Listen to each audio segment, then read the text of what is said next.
a couple housekeeping issues before we get started. This was my neglect, but would you please, like after your name, put your number on your Scantron? It really helps me to number things, I'm able to just like pummel through them, and you get it back quicker, and it makes my life easier too, okay? And then, how about if we have the workbooks come here, because that worked really good this week. Have them come here, and as I get them done, I'll put them here, okay? A couple of you did not, the more I am fussing with your paper, it slows me down. So please have your, this paper taped, stapled, whatever, in here, okay? And then for those of you who gave papers in here, pull them out so that I don't have to put them in next week, and then put your new papers in, okay? And then for those of you that choose to do that, that's totally fine with me. Whatever works for you and helps you learn, I am there. But I really, Andrew, you were great. The first week you oranged the chapter, and then on week 1 you didn't. If you could distinguish the chapter for me, because I'm just like looking at the chapter, making sure everything is there, okay? And then if everything is there in totality, you get 6 points. And I am going to add that 6 points. See, this is, you're gonna get some points added on to your communication test and to this test. Okay, yeah. 6 each. Pardon? 6 points each. If you did all the homework, yes, that's correct. Okay? So that will bring you up. Yeah, Jason. It says like for exam 1A, that we had a dosage for 25 points. That was the vocab and the Yeah. calculation. Yeah. What about for the communications test? That is, it's not going to be synonymous, okay? Because otherwise, I would be going crazy. So I'm doing the best that I can on that. It was like a, kind of one of those schizophrenic things. Our staff meeting beforehand, they want each one of the instructors to have 100-point test questions. And so I'm trying to bona fide that with the dosage calculation. Will I do it 100%? Probably not, just to be honest with you. Okay, but I'm gonna shoot for that. But you still will be graded 91% to 100% on the points that you take and that are given to you. Okay, and you can keep track of that in Canvas, because that's how I keep track of it. Okay, I will put 80 points, and then like say on the communication test that a lot of you got 75 points out of 80. Okay, so if you did 6 points, you're going to end up with 81 points out of possible 80. Okay, so then that percentage will just carry forward. Okay. So, Yeah, Veronica. the percentage that's on your Canvas, that's what's your actual grade in class at the minute? At the minute, yeah. But don't look right now, because I didn't get your workbook right till today. And so I'm gonna be adding up to 6 points on your communication test. I'll be going back and adding that in. So that's the test included in there as well, right? That's the test. Yeah, the in test there. that will be doing everything, that will be part of the percentage. Yeah, yes, yeah, that's where your homework will go, in with your grade, okay? Okay, now, don't, that grade, honestly, homework is meant to throw you up, to get you up to the next, like if you're at a B+, it will put you to an A. Okay, that's what the intention is. So it's very important, if you're seeking a good grade, to do the homework. And then does it not, doing the homework, for those of you that got the full 6 points, didn't it really help? Yeah, it really, it just adds enrichment, kind of bona fides your understanding of everything, so that you're able to do better on the test. So that's a good thing. Thank you, a couple of you did, but for just, 1 or 2 that I saw, do not write on the answer sheet. Please just write on your test, because I have to go back and erase it, and it just eats my time up when, And then if you have to go to the bathroom during the test, okay, now listen. Your other instructors aren't gonna let you do that. Okay, everyone is under the impression that you can hold urine for up to 5 hours. You know, and so, but I get it, life happens, you know, you're anxious, you're taking a test, I've been there myself. If that happens, you know, you have to excuse yourself through me. If it happens repeatedly, you know, I might suggest that you get checked out for urinary tract infection. Okay? Which might be, you know, which might be. Okay, pictures. Yes, we are going to do pictures today. And I have a call into Maria to remind her. Okay, Andreas, who did you walk in with? Andreas, who did you walk in with? Okay, Stephanie. You guys come and get that thing from me, okay, after class. Is there any other items that are hanging loose? Yeah. Oh, thank you, Mariah. Okay, so, fit, I'm just gonna put fit testing. Okay, so I need to do Mariah. I don't think I spelled your name right, did I? Oh, no, it's M-A-R-I-A-A, yeah. Okay, Mariah. And then I do have, but it's in my other book. There was someone, there's actually, okay, thank you. Okay, so yeah, come to my office afterwards and we'll get those, we'll knock them out really fast, okay, get those done. Okay, is there anything else? We're gonna start on pharmacology and give me a second here. Okay, now, I gave you the class schedule that first day and a real detailed, not overly detailed, but more detailed information on what we're doing on skills lab, right? This is courtesy of Maria, who else was there? Michelle, Sarah. Well, I was in class with you on Friday, they put this together. Wasn't that nice of them? So I thought it was really cool. So it just has a little bit more information on it.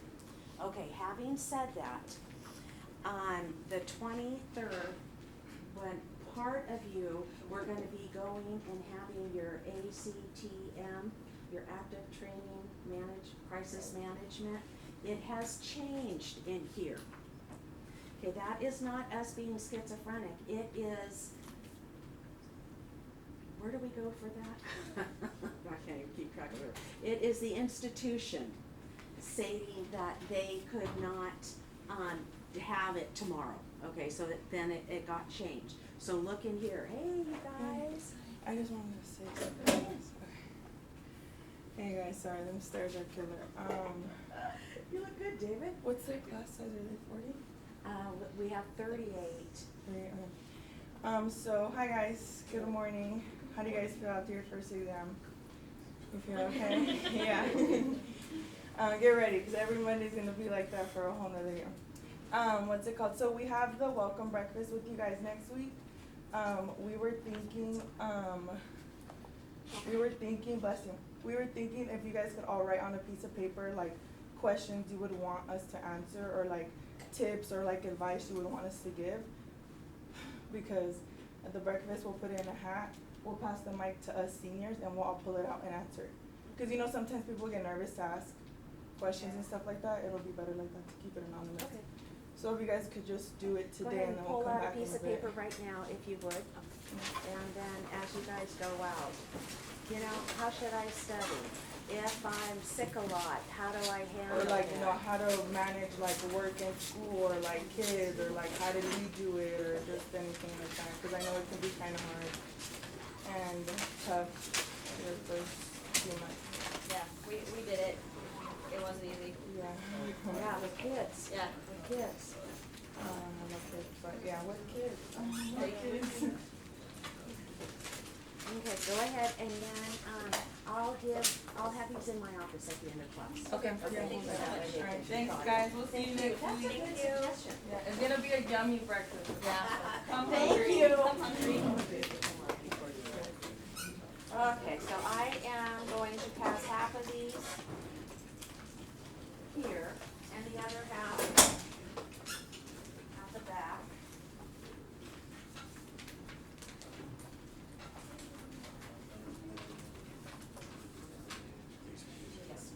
breakfast is mandatory. What days? It will be on your schedule there that is being handed out to you. This is done really nicely. I thought that that was a good way to do it. So you'll be able to look and see. Okay, now remember, so if you have a question, go to there, then go to the class schedule, then go to the sheet that I gave you on skills. If it's not answered, call, either Maria or I, because we're going to, for the next 5 weeks, we're gonna take the first half of skills lab, and then, the others, Sarah, Ellie, and Michelle are going to do the nursing comps part of it. Okay, that's how we divided it out. Okay, yay. Let's talk. Any other questions or any other thoughts that, need to be addressed? Does everyone feel comfortable? Yeah, Eric. Yeah, you show up, but instead of showing up here, you show up at 6:30 in room 134, HLS 134. Yes, Andreas. What are you doing? Yes, you guys are doing your, On presentations. yeah, your presentations tomorrow. Okay, on those presentations, just be succinct, right, that means to the point, say it, and then I'm looking for, 2 minutes to 5 minutes per person, and hopefully not a lot of 5-minuters. Really, I'm looking for 2 to 3 minutes, 3 minutes at the most. Get up there, teach however you wanna handle that too, is fine.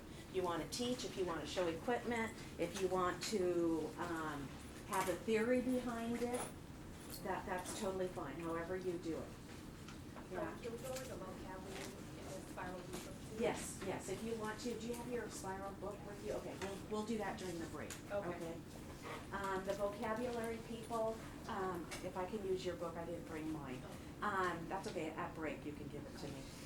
We'll go over where you can find the vocabulary. And then vocabulary, if you wanna define it, if you wanna use it in a sentence, if you wanna, with one of your classmates, set up a little scenario where you're the PT and you're utilizing or 2 PTs are talking and you are utilizing the vocabulary.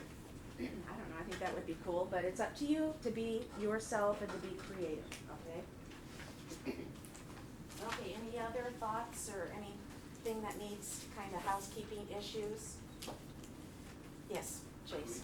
Get with our groups for like 2 minutes before we leave. Yeah, that's fair, that's fair. How about before we leave, you guys meet with your groups and then hand your group leader, just give someone, and then she'll give me your papers on questions you want answered for these guys, okay?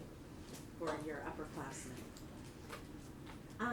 At this point in the game, everyone should feel that you know what is expected of you. It's a lot, but remember, this is a 17-unit class, so you should feel comfortable, feeling uncomfortable with the amount of work and what is expected of you, okay? Yeah. How does Swift River assignments look? Okay, so, that's good, thank you, Chase. You have your clinical and skills lab section of this 17 units, and then you have the lecture. Honestly, on this one, do your assignments, do them to the best of your ability, and show up. Show up on time, ready to work, and no sick. That's the fastest way to get dropped from this class, okay, is being sick at clinical. Then, that is kind of pass-fail, those 2 areas, although they're intense. Okay, now, so how do I pick up skills lab? By your nursing comp, okay?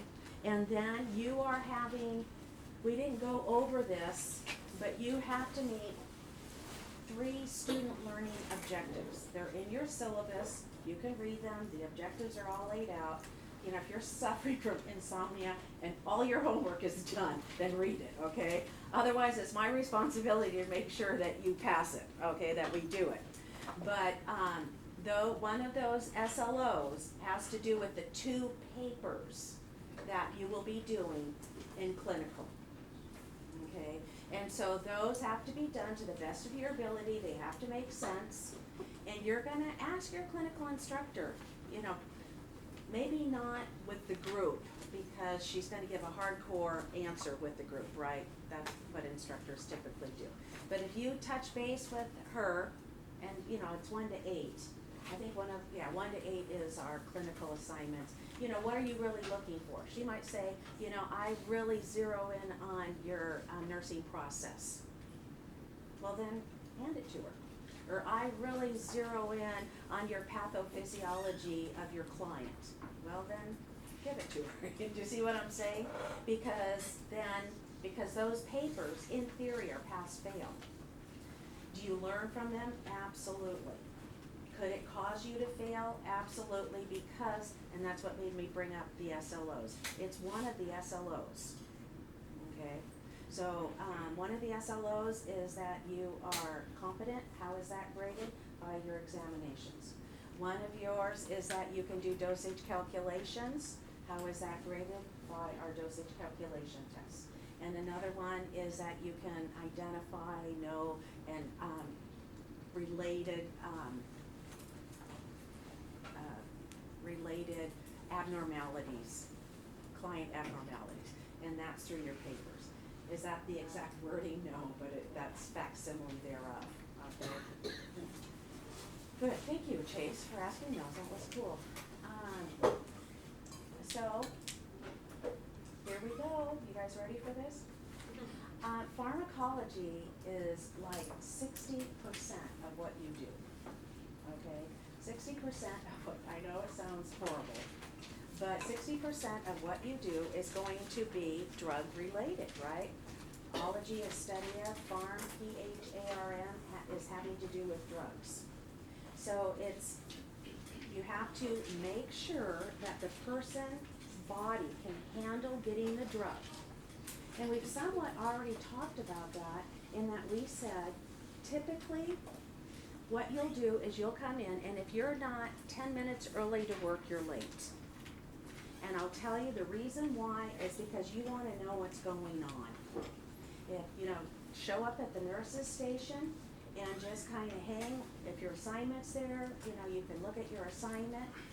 Because if you hear a lot of chatter, oh, Mr. So-and-so in room such and such, or, you know, room so-and-so, you know, oh my gosh, you know, because the last 10 minutes of any shift, that if something went awry, you're going to hear about it.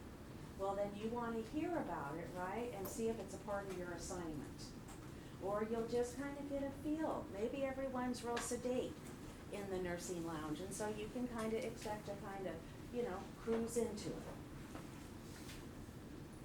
Then what you will do is you will get report. Okay, the person that is leaving is going to give you a report, and they're going to run through all of your patients that you're going to have, your clients that you're going to have. You might get report from 2-3 different people because your assignment is scattered, or theirs was. And then you'll get report, and then this is what you want to do.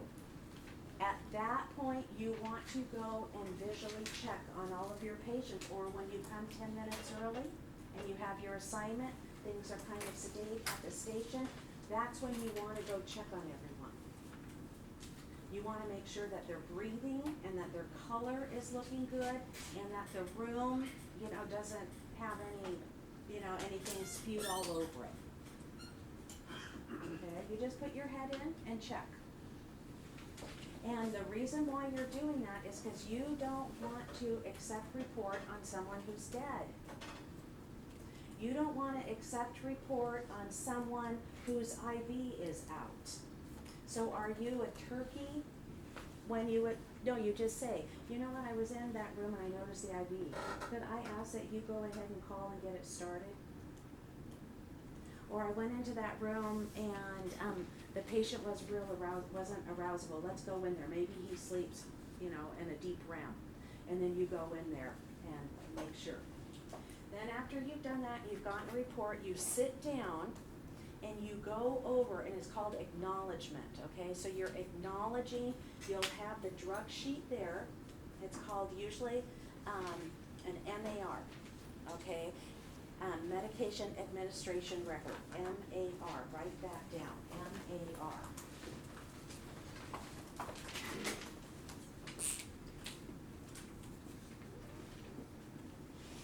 Medication Administration Record.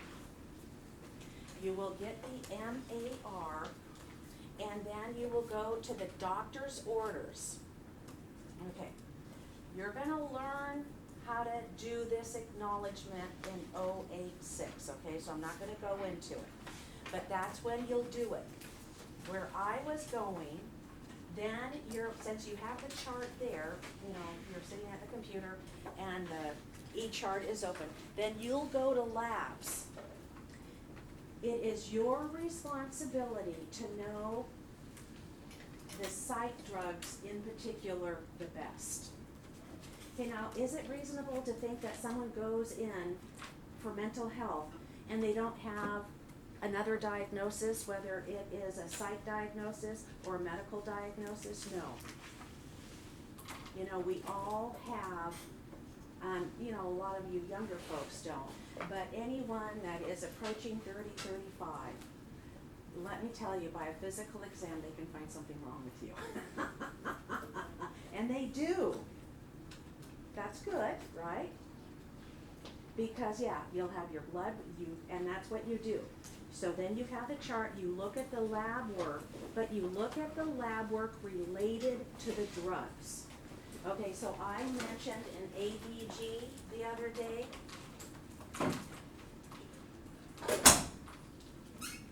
This is arterial, I'm not good at spelling, arterial blood gases.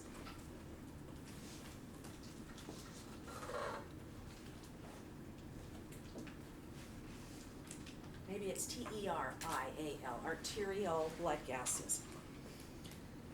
Okay, we already said, I'm not gonna belabor this, but this is the best way to know how someone's breathing, is their arterial blood gases. They tell you their fluid balance, and they tell you the pH, so 2 of the 3 that we need. So then you're going, if they have ABGs, you wanna look at those, and if you see that you're getting respiratory drugs, you definitely wanna look at that, okay? Then you are going to look at their blood and creatinine. You wanna make sure that their kidneys can clear the drugs that you give them.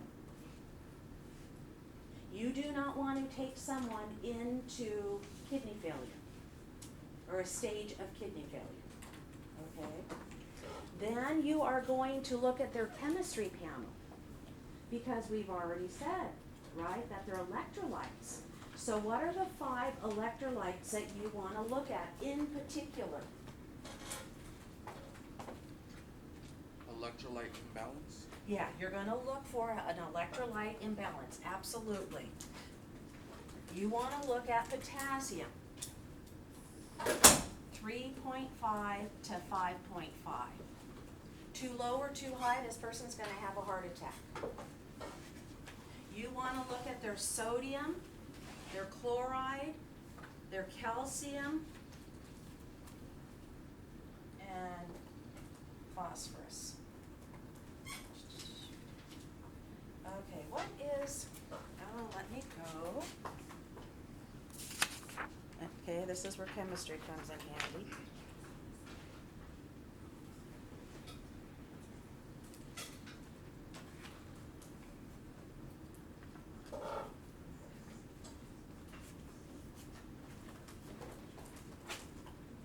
I'm just gonna write it out.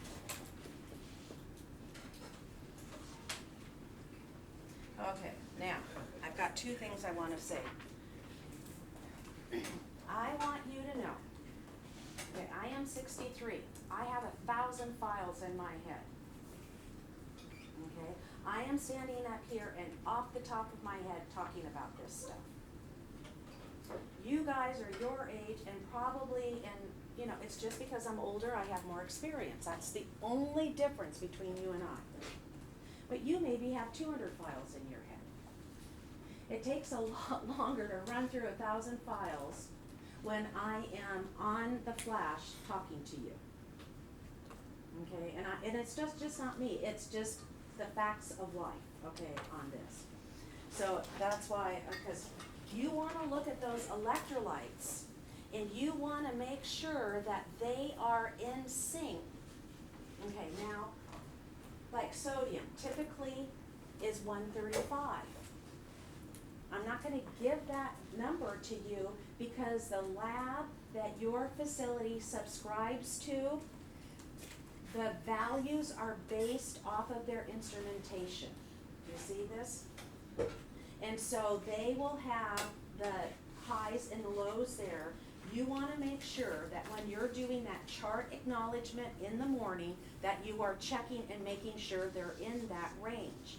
And if they're not, you wanna write that down on your clipboard, on your, we used to call it cheat sheet, but on your report sheet, so that you know, because that has to be addressed. Okay, I have to tell you, this was the first time, I'll never forget. Okay, sodium is 135. I had a patient that was totally gorked out. I was told in report that they were orientation ×4. I go in there and they're gorked out. I called the doctor, I was a young nurse, and said, hey, you know, blah, blah, blah. And he said to me, what's the sodium level? It was 118. He upped the sodium in the IV and 2 hours later she was fine. And that was a miracle to me. That speaks to when you're dehydrated that you're not on your game, right? Because sodium is the electrolyte that controls whether you're dehydrated or not. And from 118, does that seem like that big of a difference to you to 135? That was enough to throw this lady off whack. Okay, so that is a good example of why you want to check. Okay, if calcium's not working right, you're not going to have, you know, the right exchange going on for having your muscles react. Okay, are there more electrolytes? Yes, but those are in particular the ones that you want to check. Okay, you're checking these while you're doing the acknowledgement on your drugs. Yeah, Chase. Calcium's 100 chlorine. Yeah, C8. Okay, so let's get to this. Okay, so then you're gonna check that because you don't wanna give a drug unless you know all is well. That's your responsibility. Okay? And I'll tell you, you know, cause I always hear, you know, psych techs or, you know, LVNs will say, oh, you know, that RN, all she does is sit around on her duff, you know, all day. Well, when you give a PO med, you can't open their tongue and chase down and retract it, right? But at least you have time. When you give a PO med, it takes your body about 30 to 40 minutes to start to metabolize it. And then, because of the first bypass through the liver, if you give, hypothetically, say 20 milligrams of a drug, the person's only getting 5 milligrams to their destinations. When you give a drug IV, it starts immediately and the full amount is on board. There is a lot that has to be considered and gone through at that level. So I'm saying that to say, you know, we all have our place, we all, you know, are in this together. But don't think that just because someone's not up running around like crazy. Another thing I want to share is, you know, I'm always the type, or I was the type not to delegate. I had a problem asking someone to do something. Well, because why? I was able-bodied and could do it. Well, then I started noticing they were all getting out on time and I was hanging around for another hour, hour and a half.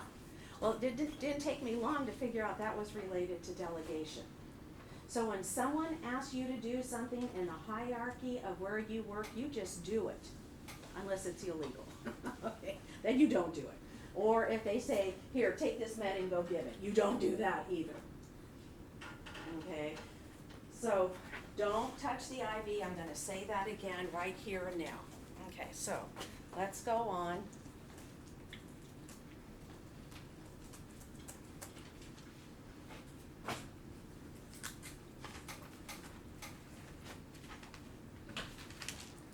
And start, okay, so pharmacology.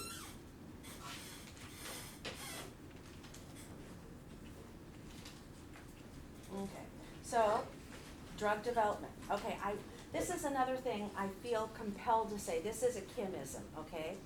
When I was growing up, the church ruled the money of America. How cool is that? To have somewhat ethical, upright people. Now, was it 100%? No, absolutely not. But now, pharmaceutical companies rule the money of America. Did you know that? Probably the federal government first, but you know, right under them is pharmaceutical companies. So really, it's almost a spoof for you that I'm teaching pharmacy. Because you know what? I am so against, I just have to say my bias, drugs. I'm against aspirin. I want you to know, I probably take aspirin about 5 times a year. I have to be pretty, incapacitated with a high mountain to climb before I will take an aspirin. You take aspirin, what does that do? It lowers your platelet count, inactivates your platelets for up to, 3 months later. You know what, if I bleed out, I want my platelets.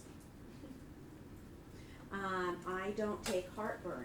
Heartburn medicine is, now remember, you guys you think you're living for the here and now, but really what you're doing, the good life that you're living now, you're gonna feel in 20 years. I'm 63, for the good life I'm living now, I am hoping to have the rewards of that when I'm 83. At 83, I want to be spry, I want to be walking without a cane, I want to be laughing, I want to be, kind of joking around on my wits, okay? I don't want to be, oh honey, where's the elevator? You know what I'm saying? At 63, I planned this when I was 43. Before I could hire someone to be out in those waves with my grandkids, it was me. Because my husband said, drop dead, I'm not doing it. So I was out there in the 50-degree water, making sure, no sharks were around, kind of pushing the board, getting them set up. Now, I only did that once. I found out I didn't want to do it the second time. But that's the kind of person that I wanted to be. So you're living right now for 20 years from now. So if you take antacids, the likelihood of you in 20 years from now having some type of gastric CA or problem is very great. And I could go through the full pathophysiology. Whenever you take a drug, there's always a consequence to it. Okay? We talked about, smoking pot, casual, probably better than getting drunk, I'll say. But you know what? Drinking has its 20 years effect too. And everyone, your age or thereabouts is pretty casual about pot. Well, I want you to know the research is not totally in, and I, for one, see a big change between my counterparts at 63. Now remember, I grew up a little bit in the 60s and a lot of it in the 70s, okay?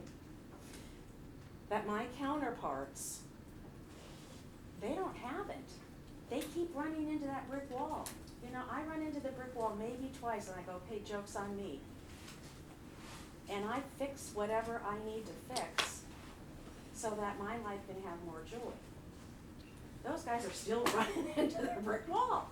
And I shared with you a very dear friend of ours, that has, he leads a good life now and probably has, but in his younger years, it started with pot.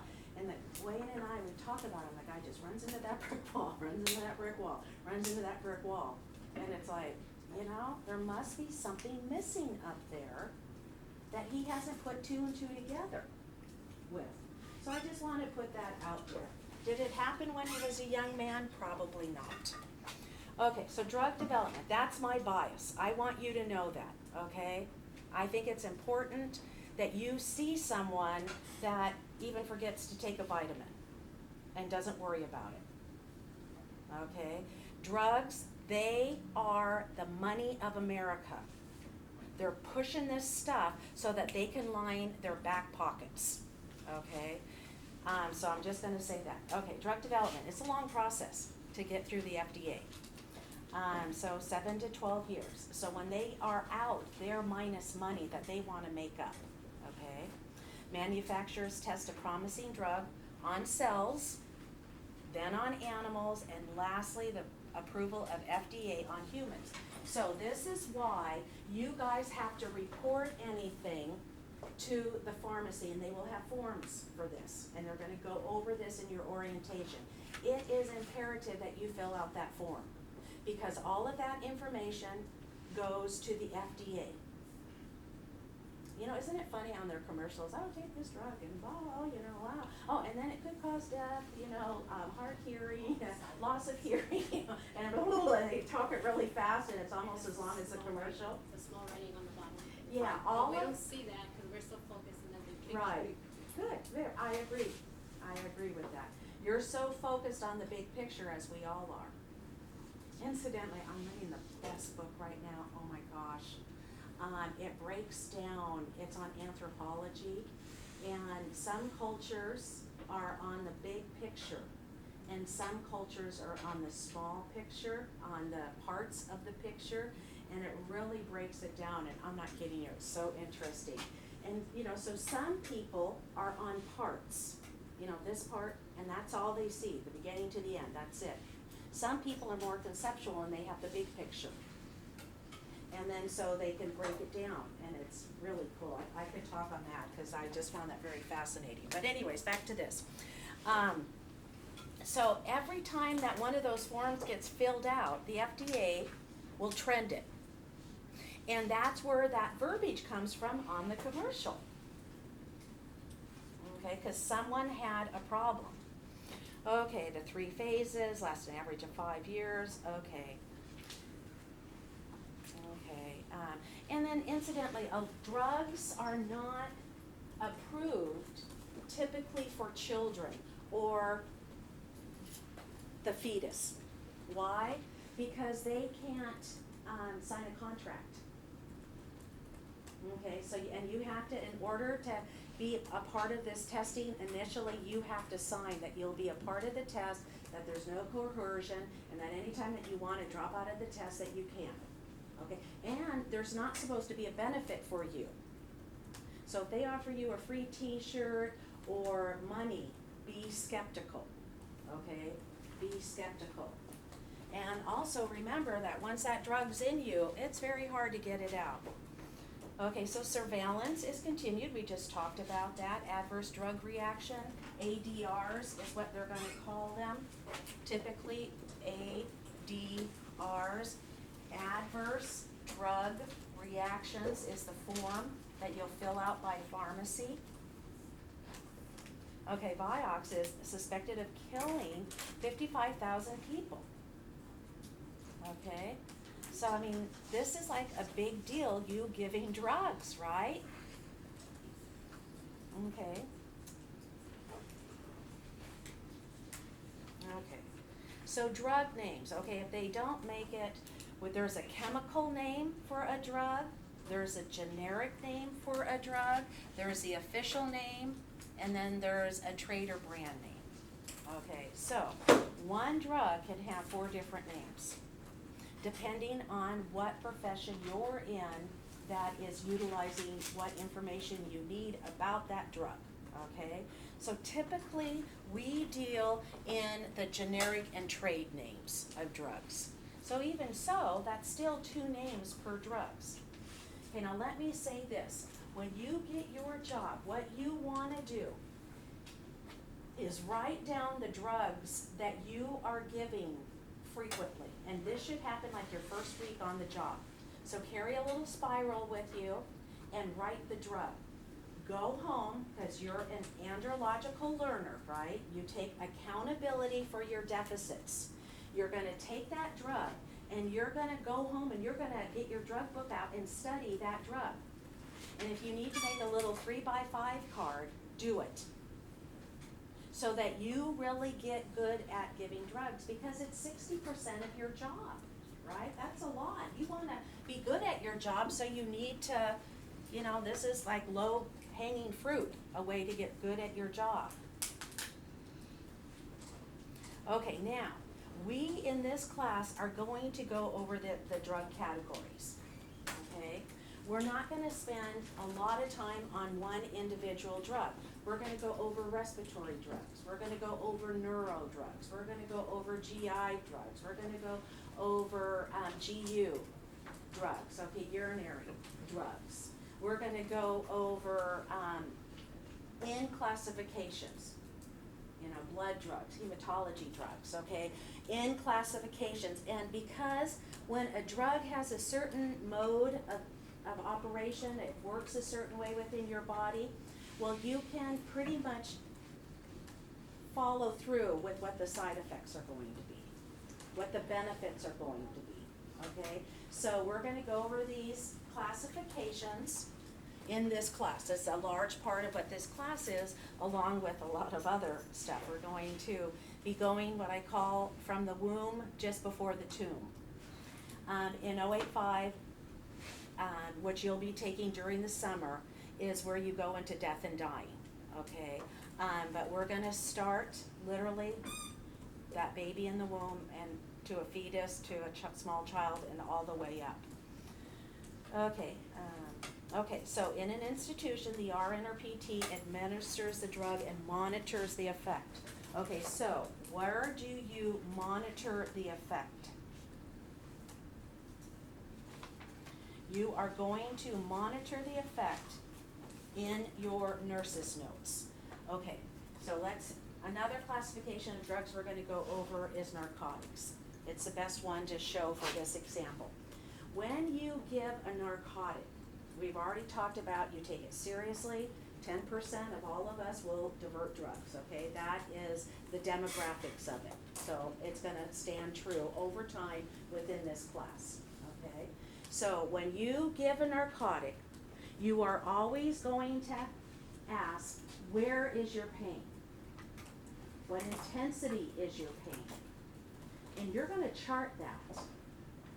Then you're gonna give the med, the narcotic, and then, or benzodiazepine, whatever classification it is for pain.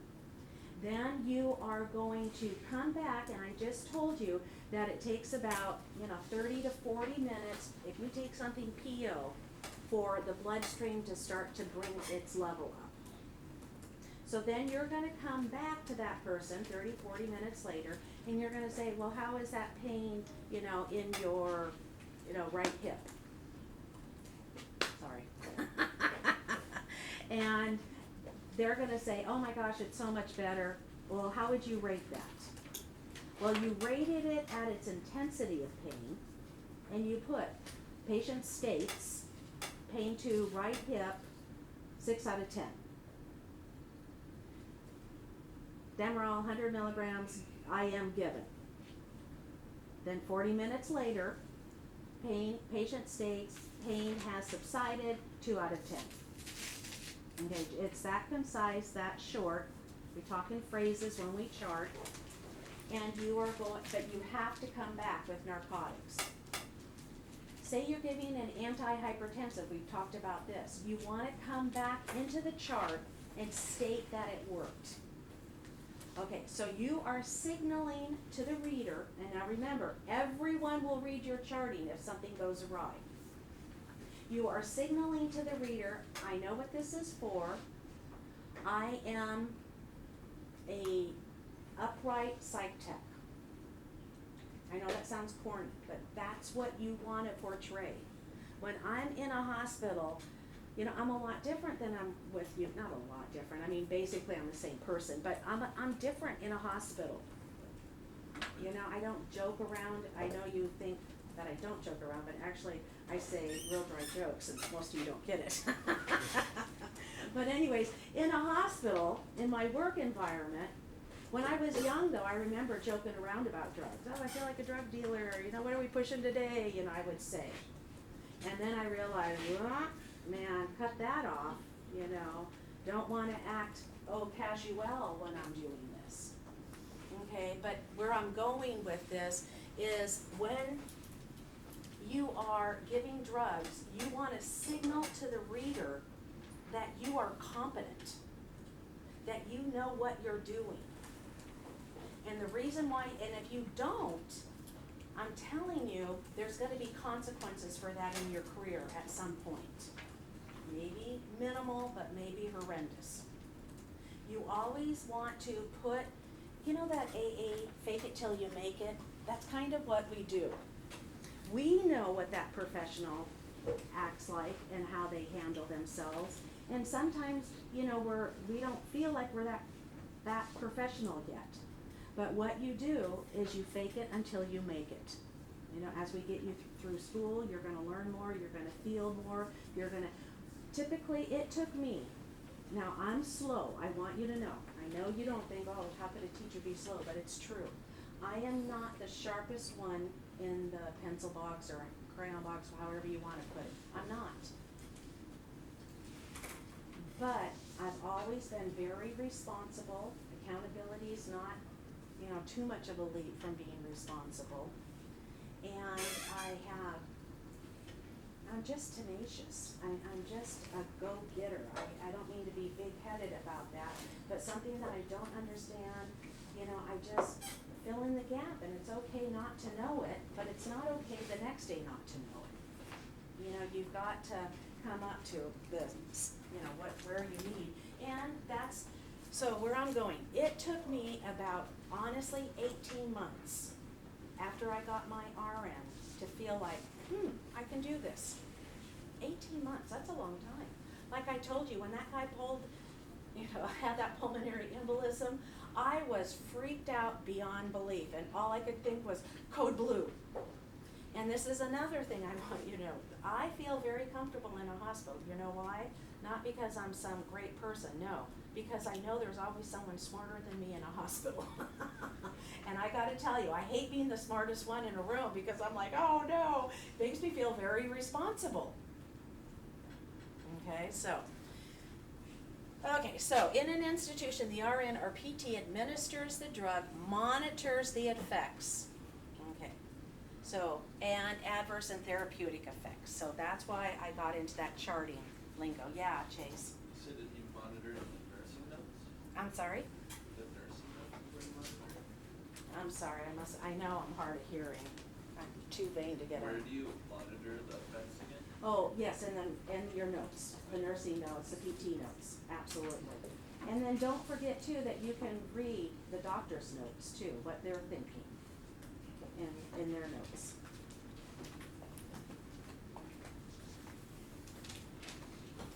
Okay, and then we're always doing patient education. Okay, so you're gonna learn how to give drugs, but at some point, okay, let me go through it real quick. I wanna take the mystery out of it. So the first drug check is in the morning when you do the acknowledgement. What are you checking? You are checking, making sure it's the right patient, the right drug. Okay, and then how do you write a drug? Let me write that down.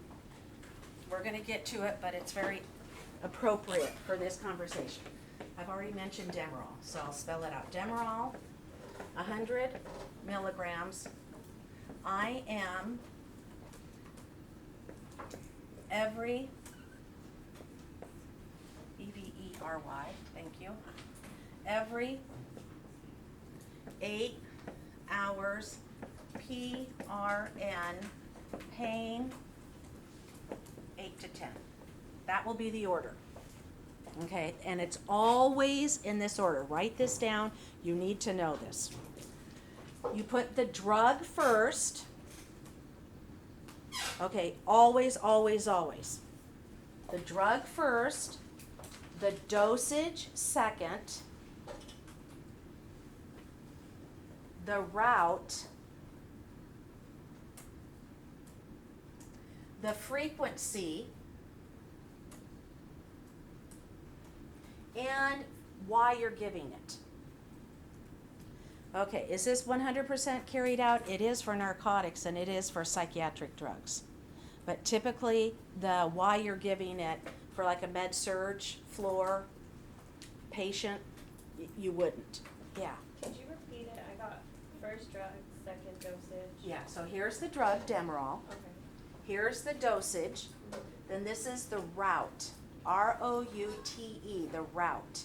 We can give a drug IM, intramuscular, right? Intramuscular. We can give a drug, and this is IM, we can give a drug sub-Q, and that is Subcutaneous. Thank you. How do you spell it? Do you have it there? Taneous, I don't know. Lee, subcutaneously. You can give a drug PO, we've talked about this. This is Latin, and it means per os. Okay, that's the route. Then you're going to give the frequency. Okay, we talked about this a little bit, right? You can give a drug TID. This is 3 times daily.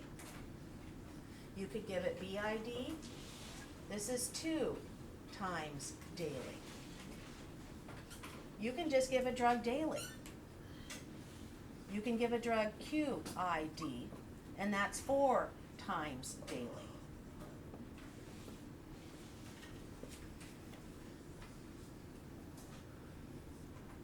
Could Okay? every also be abbreviated as Q?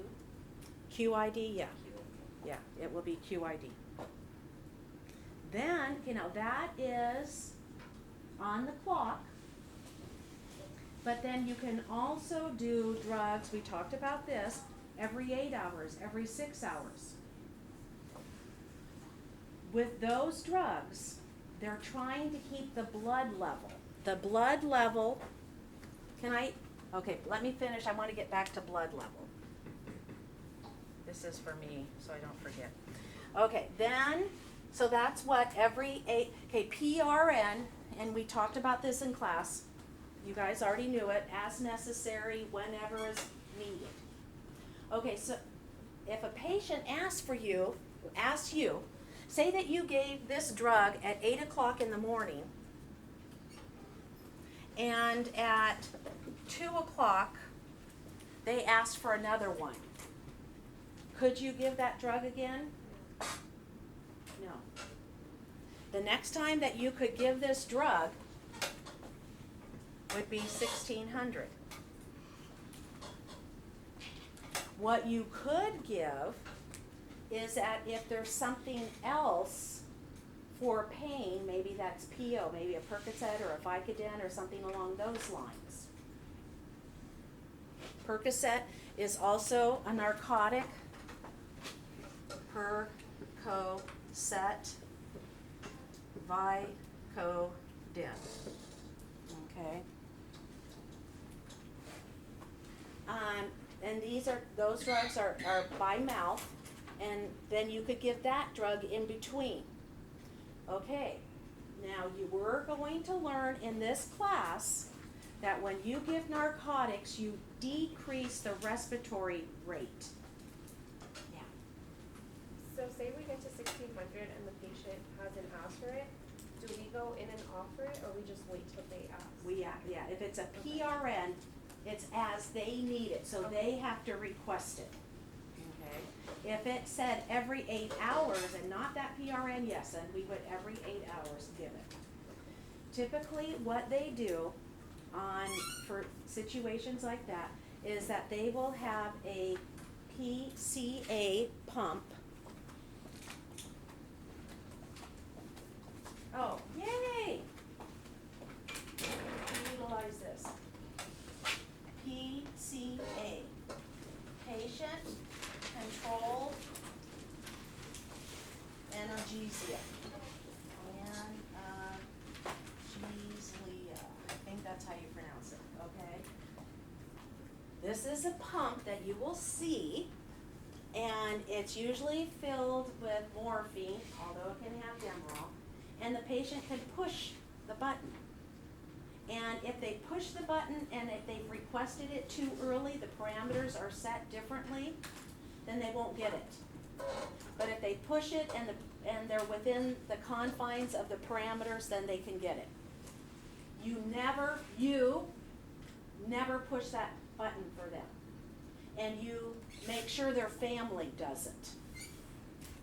Okay, why? Yeah, Chase? When do you get one of those? Usually after a heavy-duty surgery. When I had appendicitis, I didn't get one of those. You did or did not?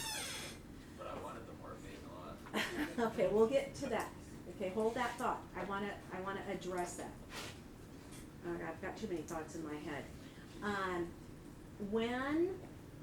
And this is another thing that you have to consider because see, when you give drugs, it's multifactorial, and he just brought up another issue in giving drugs.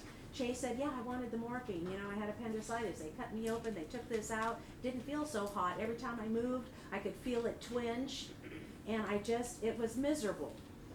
Chase, obviously a young man, he metabolizes drugs faster than Inez would, or Denise would, or Karen would.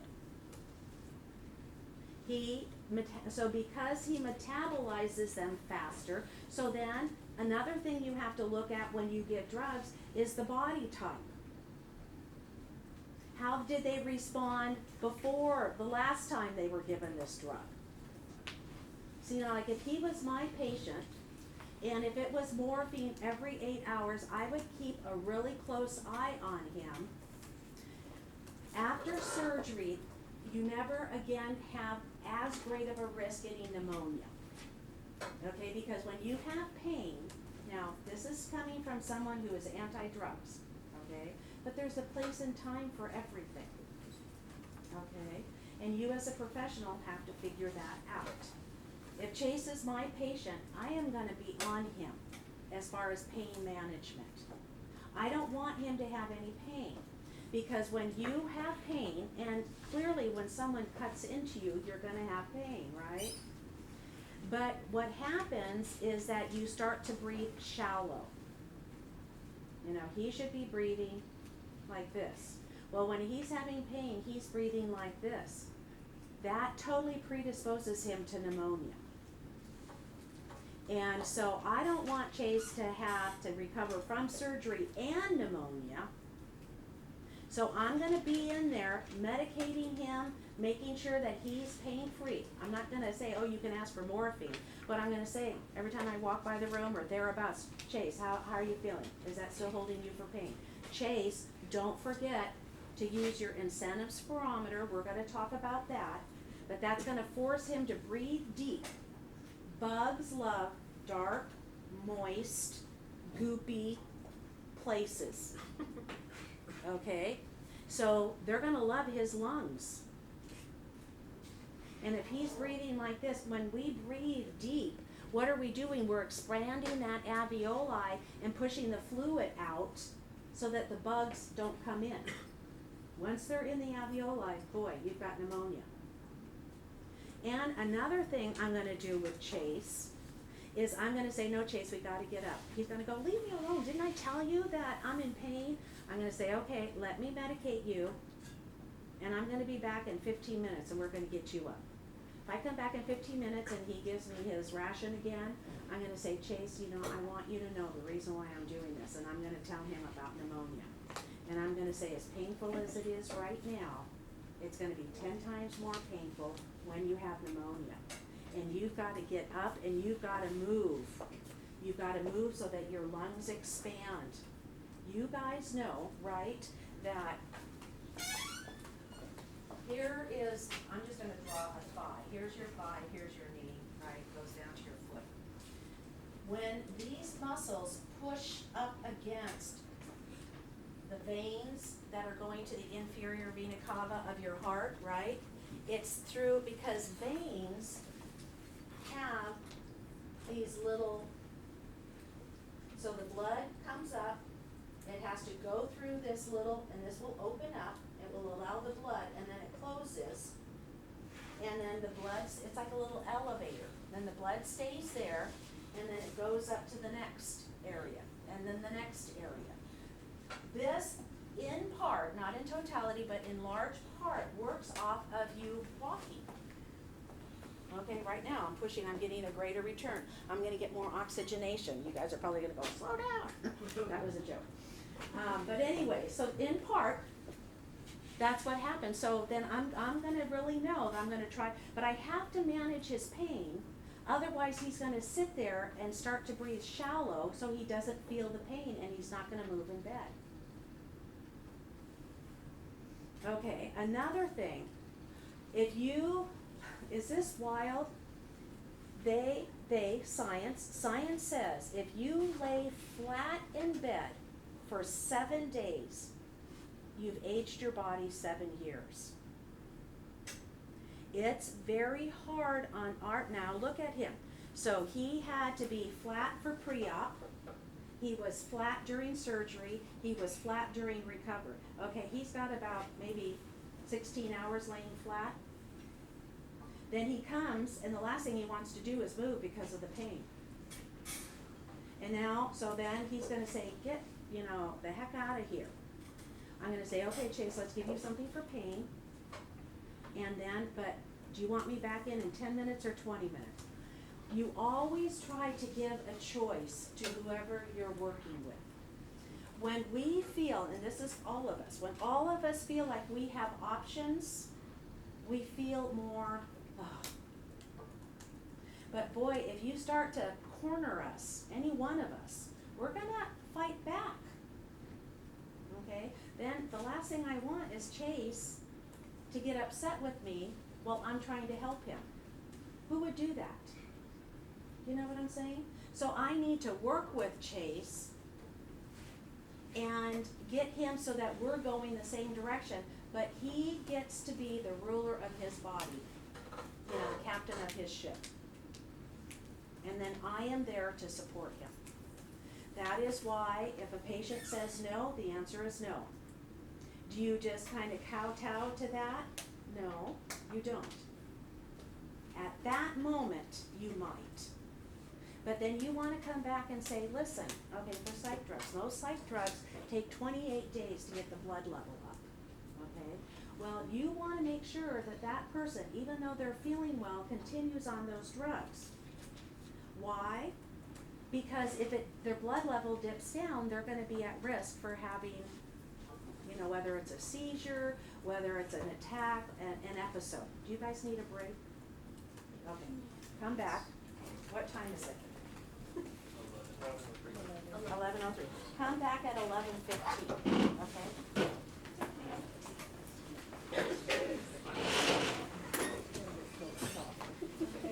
So we were talking about sometimes.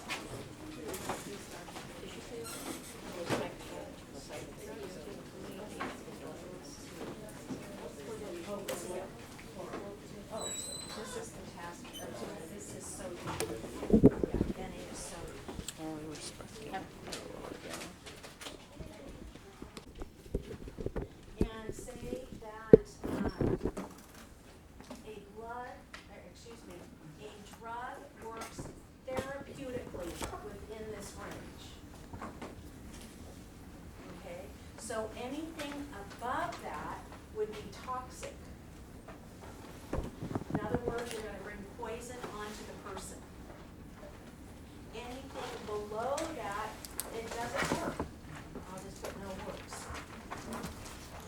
So basically they're just throwing good money into their system. It's not doing anything. Okay? This toxic level, with a lot of antibiotics, you can go deaf with it. There are a lot of them we've already talked about that you can kill their kidneys off. And then so why would you give something that does nothing? So that is typically this range is called the therapeutic level. Okay, on the drug. A lot of drugs will have to have blood drawn to make sure that it's within this therapeutic level. And then they'll adjust the dosage. If it's in the toxic, they'll pull it down. if where it doesn't work, they'll give a higher dosage. Okay, so that's one thing. And then phosphorus for one of the 5 predominant electrolytes is P.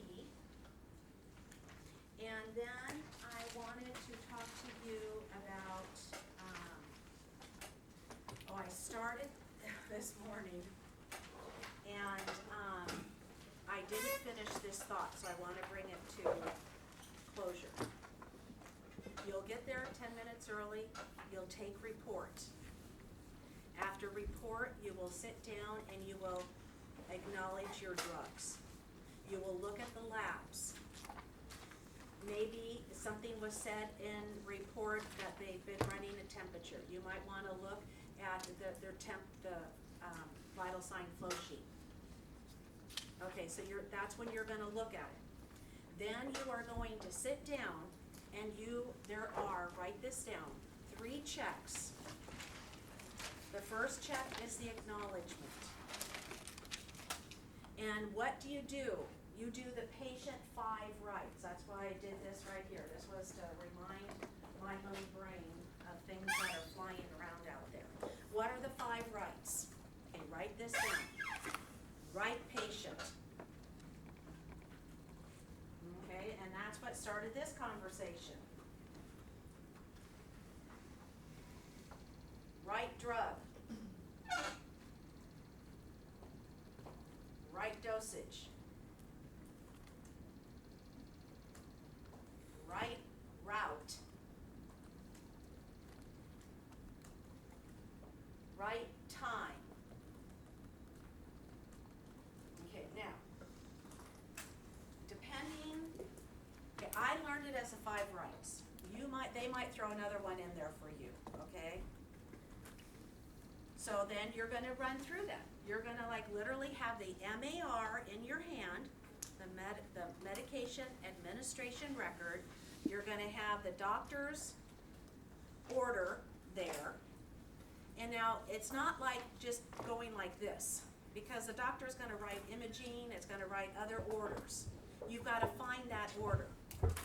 So then you're gonna do that. Oh, do I have the right patient? Yes, I do. Okay, do I have the right drug? Do I have the right dosage? Do I have the right route? Do I have the right frequency? You have the papers or no, we're leaving already. Oh, can I, If not, I can get on Wednesday. let's do it Wednesday.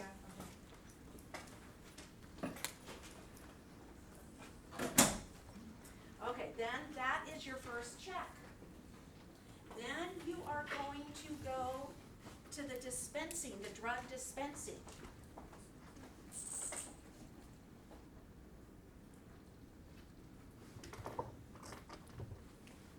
You're gonna go to the dispensing unit, right? There's different types of dispensing units, okay? There's an AccuDose, there's a DocuMed, there's a draw cart, and then you're gonna go there. You're gonna have the MAR, you're gonna pull the med out, and you're gonna do the same thing. Is this the right patient? Is this the right drug? Is this the right dosage? Is this the right route? Is this the right frequency? That's your second check. Then you only have one person's drugs on your body at a time. You do not carry multiple people's. So you have those drugs, you go to the room,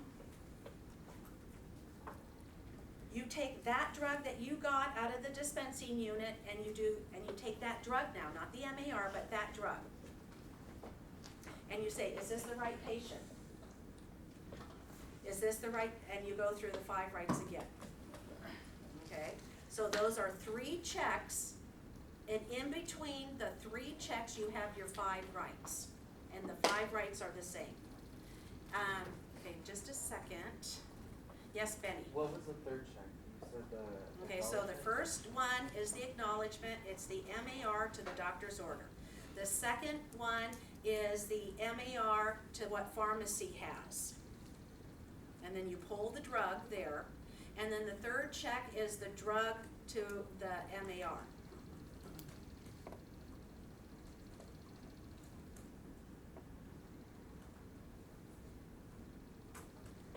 Okay, is there anything else I want to say about it? You don't need that for this class though, okay? I just wanted to finish that thought, but since you're 60% of what you do, I would say 40 to 60, and probably closer to 60, is that you're giving drugs.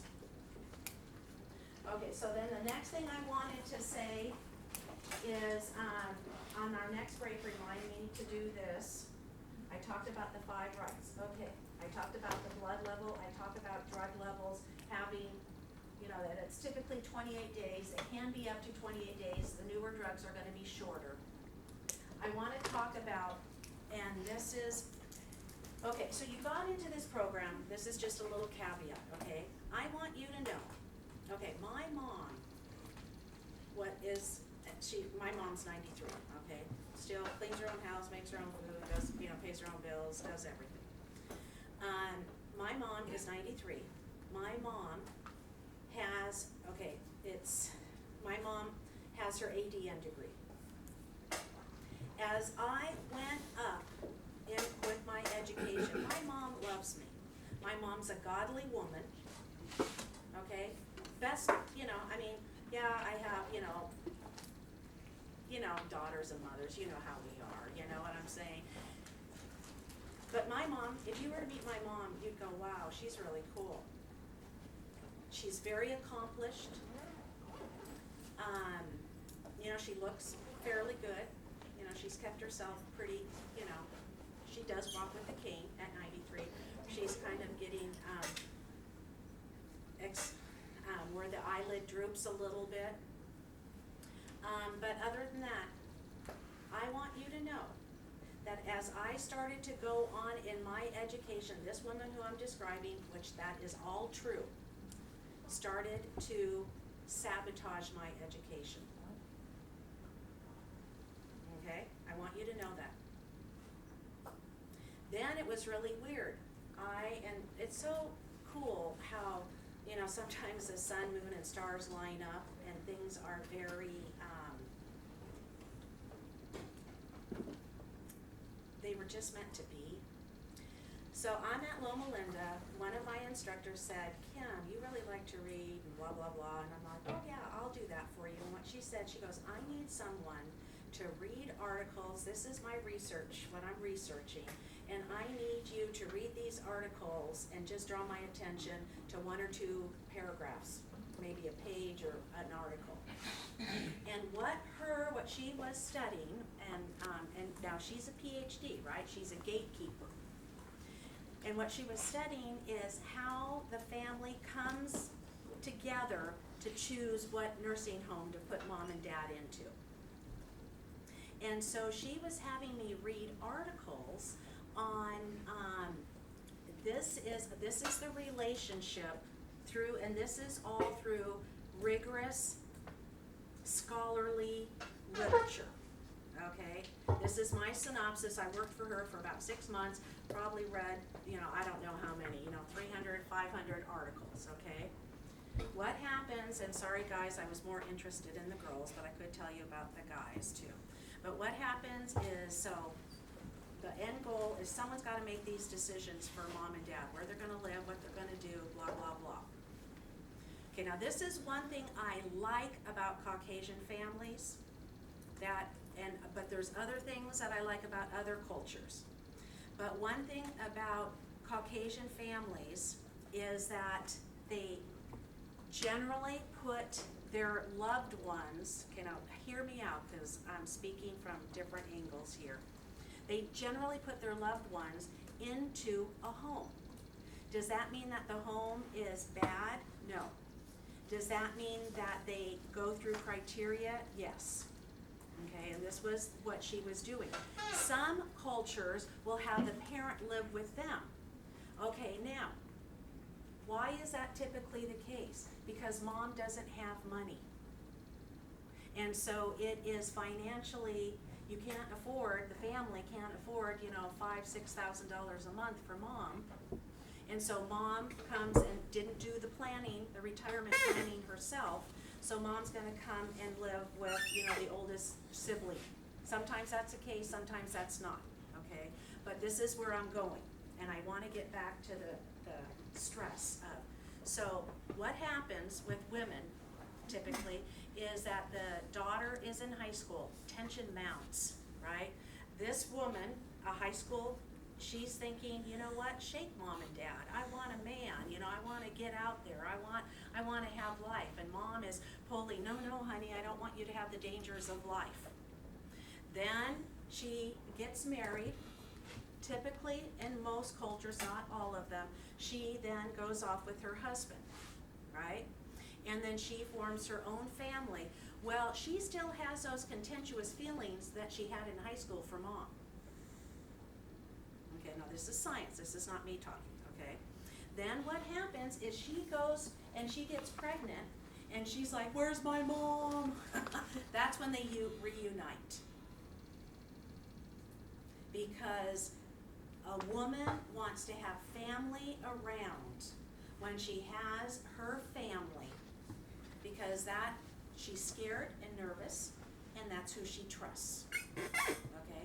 Then she will reunite with the mom, they'll have this really super cool relationships that honestly, even the husband will be jealous of a little bit, but he has to understand it. Then, as the children start to grow, and when they are in junior high kids, the last people, and that's why I'm so eager about being a good grandparent, because I know by 12, my grandkids are gonna be like Grandma Who, because that's what the studies say, okay? So I have until now, until they're 12, to really make, I mean, I'll have a little bit of an impact, but I have the biggest impact right now. Okay, so that's the natural flow of things. Okay, I did that same thing with my mom, that same thing.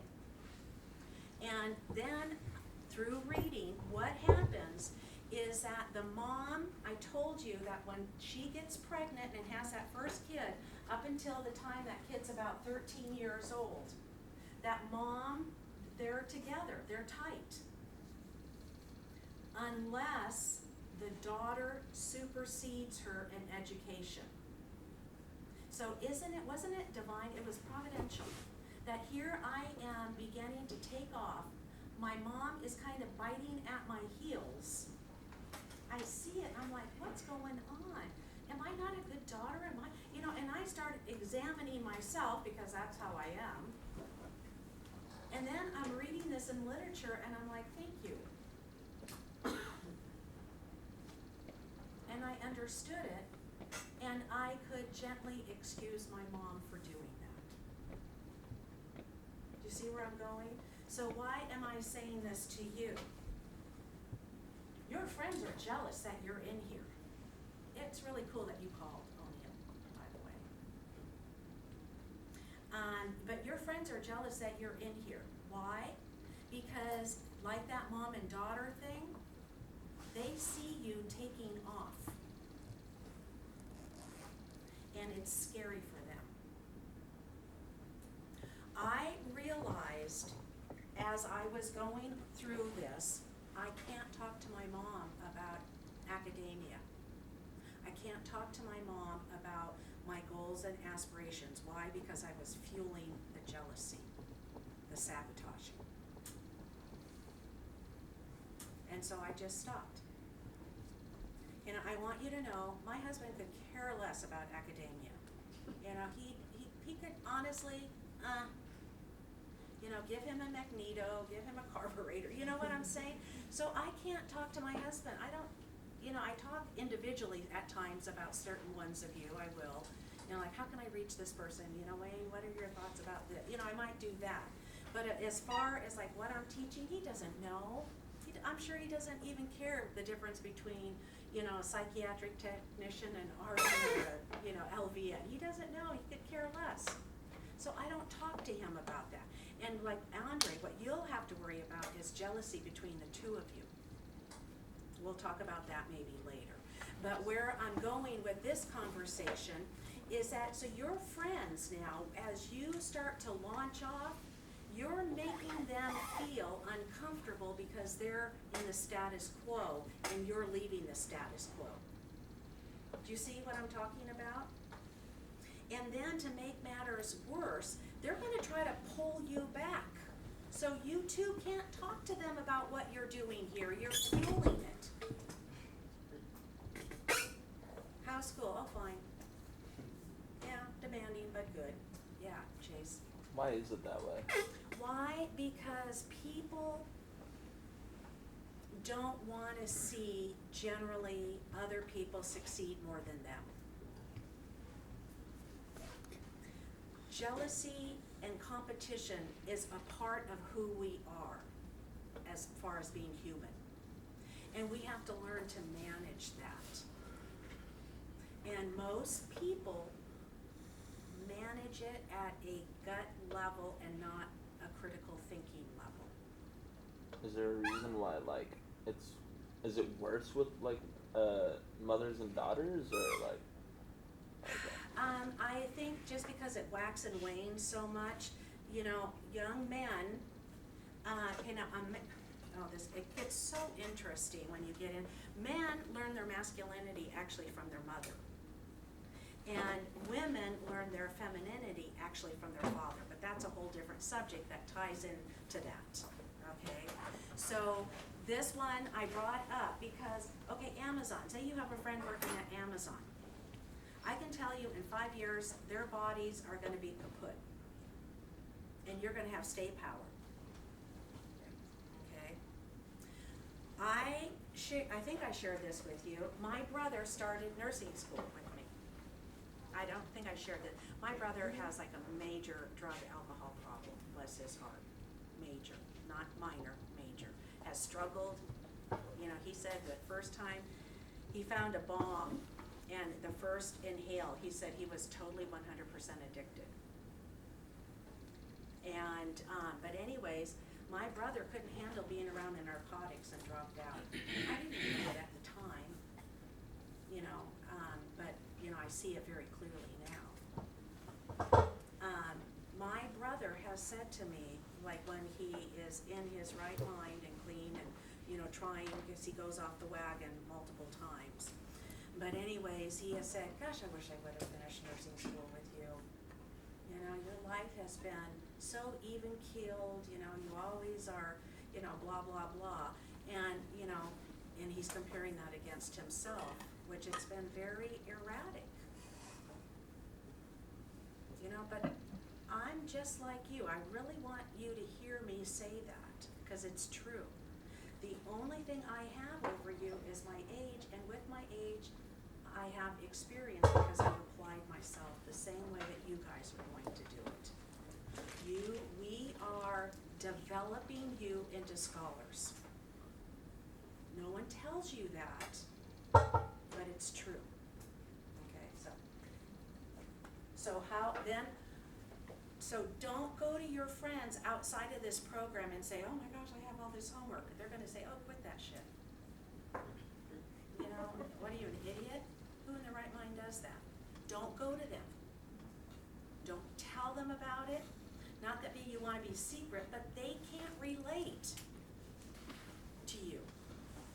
And as your trajectory starts to go, you're gonna notice it's less and less. That is why, literally, and I didn't mean for this to happen, but like all of my close friends are either, you know, are for the most part nurses.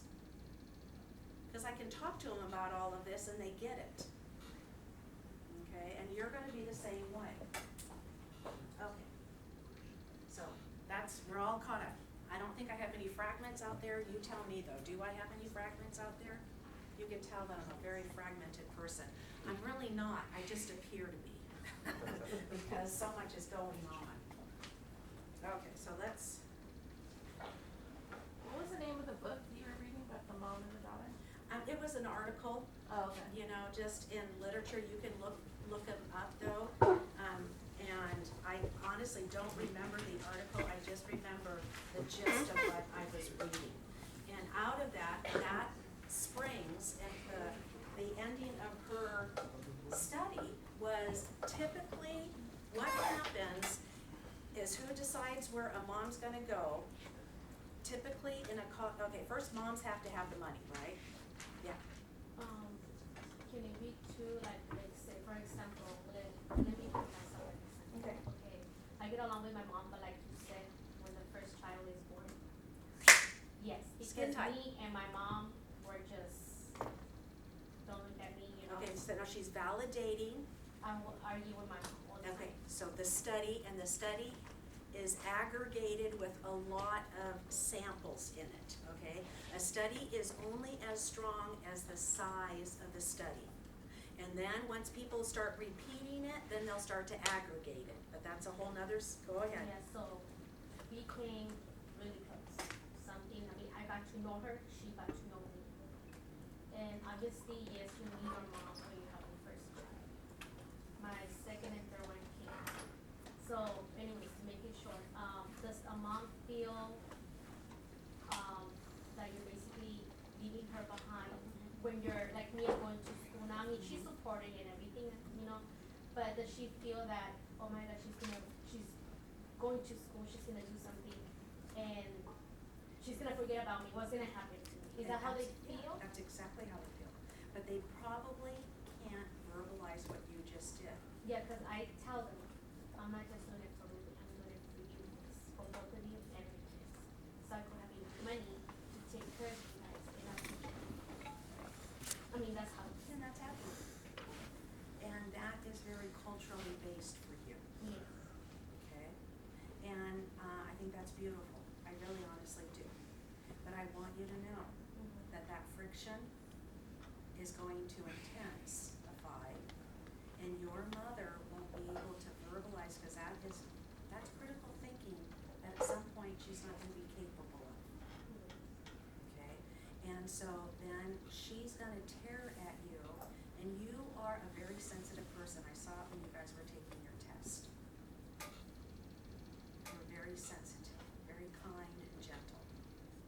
That will bite you in the butt if you don't really understand what's happening and let it go. Okay, my mom will say rude, mean things to me. This person that I just shared with you, she doesn't even acknowledge Wayne because she knows I love him so much. You know, and it gets played out in weird ways that I just have to go, I love my mom, you know what, that's the way it is. But that's a whole nother subject that I don't wanna go on, cause time's valuable, yeah, Chase? When are the pictures? I'm sorry? When are we taking pictures? Oh, you are taking pictures to go on your ID badge, so that when you go into your facilities, that the name and the picture matches. Yeah, today, right? Yes, they are. Oh yeah. When do we do it? And like After when? class, Oh, okay. yes. Oh, I heard it was Wednesday. Oh, who did you hear that from? When they walk in? The ID badge, right? When who walked in? No, oh, never mind. I think that was for something else. That was for the question. Yeah, the question. I think they were taking the pictures. Oh, sorry.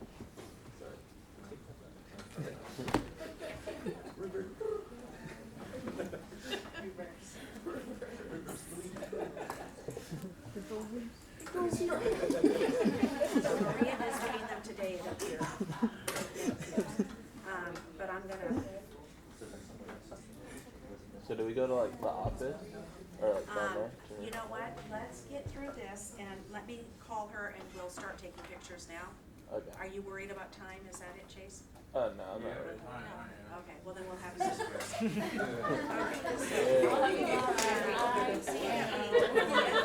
Another half an hour. Just a second, I know that pictures are a big deal, some of you have really glammed up, and I can appreciate that, because if I glammed up and it wasn't that day and I had to do it a second day, I'd be irritated.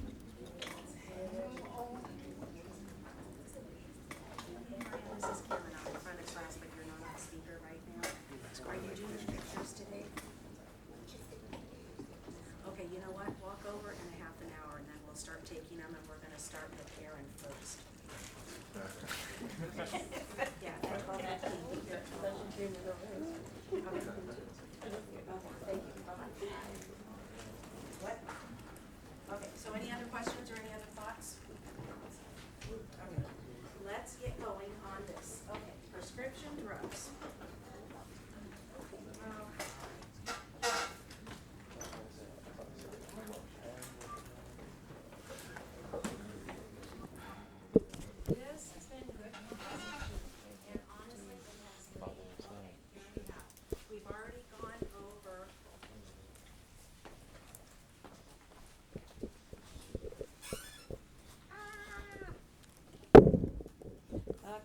I know to do is to shut this down and then to power up again. Okay, so what the next slide was gonna say was the order of the prescription.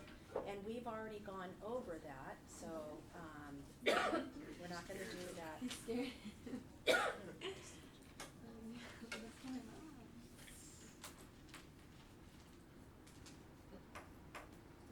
If you do not do the order in the system that's been stated, the people around you will know that you are inferior.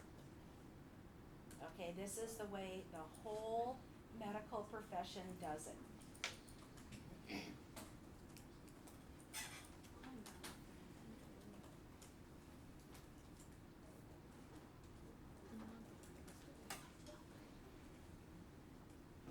Okay, right there. The name of the drug, the dosage, the route, the time, the duration. Okay, and then we had talked about that all orders have to be signed by a physician. If you take a verbal or a telephone order, you need to have them countersign it. And the onus is on you, unfortunately, to make sure that that gets done. Okay, so now there are things, there is medication at large, if you will, and then there are controlled medications. So that begs the question, what distinguishes them? Controlled medications are in triplicate form, okay? So the doctor writes out the order, he retains one for his records, one will go to pharmacy, and one goes to the FDA. The Federal Drug Administration is responsible for knowing which drugs are going where. So they trend those out, and they can pick up off of those potential drug abusers, okay? What they're trying to cut down on you taking this prescription and going to 5 different pharmacies. They're trying to cut down from doctors just habituating one drug all the time. They're trying to make sure, you know, and maybe not successfully because there's other things at play here, that the doctors aren't abusing the drugs, okay? Okay, so, you know, the most prescriptions you can have is, on controlled substances, is 6-month limit, okay? Okay, so then we also have, now here, we have controlled substances, and they are in triplicate form. And then we have schedule of controlled substances, okay? I don't like that they have schedule in both of those names. But what they're trying, there are 5 different classifications here. One, a class 1 schedule is something like heroin. It has no medical benefit at all. Originally, heroin, and it says also known, THC, also known as marijuana, okay. Peyote. Peyote was very big in South Dakota where I come from. Heroin, these drugs have no medical significance, okay? Heroin originally was, they thought that it would cure schizophrenia, and how ironic that it induces schizophrenia. Okay, then there's type 2 narcotics, okay, morphine, mepridine is the same thing as Demerol. Methadone, amphetamines, barbiturates. These are drugs that they have medical significance, but they have an incredible psychological and physiological dependence, okay? Then and it goes all the way down to a 5. So 3 would be that they could be physically addictive, and they could be psychologically, one or the other, or both, but less than a number 2. And the same thing goes with a number 3, or excuse me, a number 4. So those drugs 2, 3, and 4 are kind of in a nebulous state as far as the level of psychological and physiological dependency. Okay, some drugs, physiologically, if you don't have them, your body will go into withdrawals. Sometimes it's a mental thing. You feel like you can't continue on unless you have the drug. Okay, so that's the difference between the two. Then a Schedule 5 here, okay, is where it's medically beneficial and it has a very minimal psychological and a very almost non-existent physiological dependency. Yeah, Veronica. After heroin, LSD, what drug is that? I don't know, I've only heard it referred to as LSD, but, it's classified as a hallucinogenic. It was really big in the 60s. Gosh, isn't this weird, the generation gap that I'm feeling right now? So that's something that's not used anymore? It's used out on the street. Can anyone explain LSD better than I just did? Yes. It's like you said, it's a hallucinogen. Yeah, it's a hallucinogenic. They used to put it on the back of stamps and when they were selling it illegally, and you would lick it and you would just like wig out. Yeah. Same thing. Am I being funny? No, it's the No, same it's thing. Yeah, Yeah, okay. you put it on your tongue and It's same acid, thing. You Yeah. just It's like a little, yeah, On a acid. tree. Is it acid? Is that this, another slang word Yeah. for it? Yeah, Acid? acid. Is that what you were gonna say? Okay, okay, so it's acid. Thank you. Okay, then, okay, federal drug laws, okay. This is just kind of talking more about, the FDA. Pure Food Drug Act, it started in the 1906. It got updated with the Harrison Act in 1914. It's just kind of showing the timeline of it. What's that? And then, the DEA came out in 1970, right, the Drug Enforcement Act. Okay, and, we all, this is a bummer, I don't know that I agree with it, although I understand it. If any one of us abuses a drug, I think that we should have an opportunity to go into a program and to deal with our addiction, understand it, and to learn to live in abstinence, and that's what I feel should be done. That this is a chinism. But first offense, we all stand to lose our license. And I've shared with you with the DUI that I worked with the doctor, he had 3 of them. And a nurse on her first offense, they are treated horribly. Why is that? I think just because the AMA is stronger than the Board of Registered Nursing, the RNA. Okay, drug use in pregnancy. Okay, so drugs aren't, because obviously a child or someone in utero, a fetus can't consent. And because they can't consent, testing can't be run on them, okay?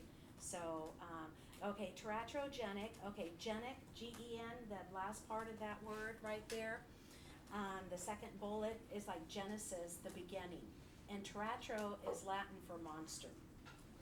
Okay, so a teratogen is any substance that causes abnormal development in the fetus. Okay, we know that drugs, smoking, and alcohol have abnormal disadvantages for the fetus.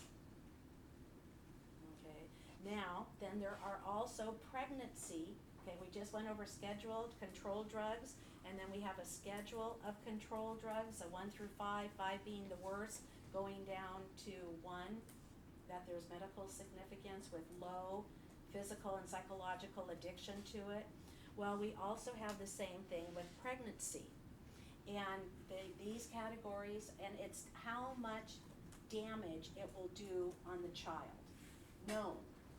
Okay, so we have categories A, B, C, D, and X. And X means that you will, get a cyclops for a baby. And an A or B means that it's relatively safe. Okay, so these are, but these studies, I just said, a study that has validity to it has a large sample size.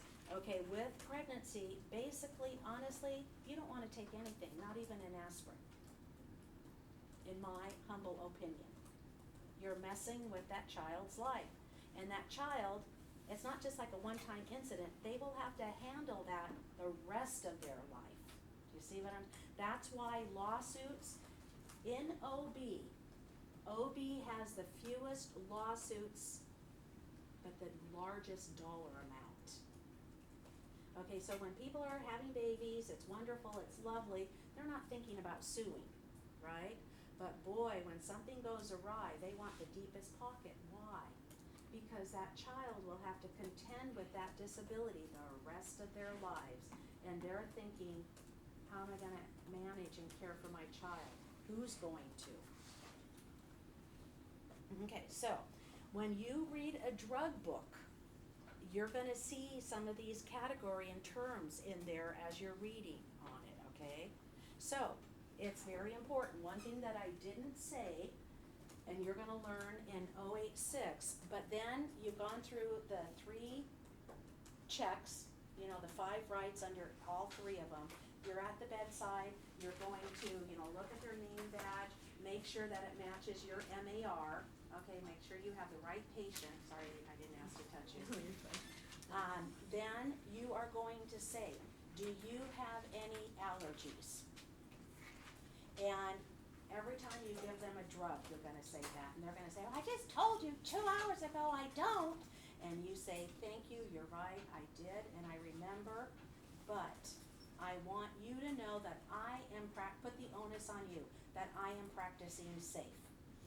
This is one thing that you may not know, but remember how I said the federal government is the largest expenditure of healthcare dollars, right? And 60% of most money that runs into most, probably all, institutions of healthcare are Medicare, Medi-Cal dollars.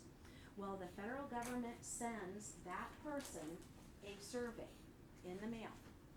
And that survey is said, were you asked your name prior to any drug administration or any procedure? Was it explained to you in layman terms that you could understand?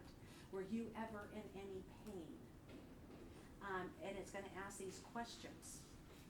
And you know the federal government can deny payment based on what the patient answers? So you better believe that when an institution is being denied money, that they are going to have that information, they're gonna pull the chart, and they're gonna figure out who didn't do what. You have to, every time you do anything to a patient, you have to know that it's them, so you ask them their name, you have to have 2 identifiers, and then you have to match it to the order and or the MAR or whatever it is you're doing, okay? So what did we say about safety, right? The very first day of class, safety. We are about safety.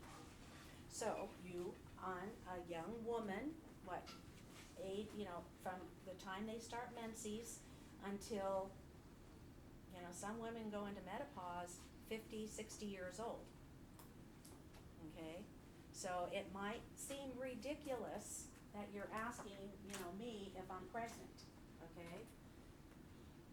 But I would think, oh wow, this person's on their game. I must look younger than I am. Okay, so but you need, why? Because you're thinking about the potential of having that woman being pregnant. Okay, drug activity in the body. Okay, there are these different, there is pharmaceutic phase, there is pharmacokinetic phase, and there's pharmacodynamic phase. Okay, so the pharmaceutic phase is basically, it gets in your body and it starts to dissolve. The kinetics means movement, kinesiology, the study of movement, right? This is where it is being now, it's being absorbed, distributed, metabolized, and excreted in this pharmacokinetic stage. So this one stage actually has 4 areas in it. Then the pharmacodynamic, when something's dynamic, it's working, okay? So it's the action and effect of the drug within the body. These are 3 different phases that are independent of one another that we can talk about. Okay, the pharmaceutic phase. Drug must be in a solution to be absorbed. Okay, pills, tablets, capsules, spansules is, you see the last part of capsules there, and, then, so it's like a pill. I always have to look spansules up. Would someone look it up? It is combining two words together. I know the last part is capsules. But I don't know what the first part is, so I will look it up and report it back to you on Wednesday. Okay, pills or tablets may be crushed, but not all of them can be crushed. You have to look at the drug in the drug book to see if it can be crushed, okay?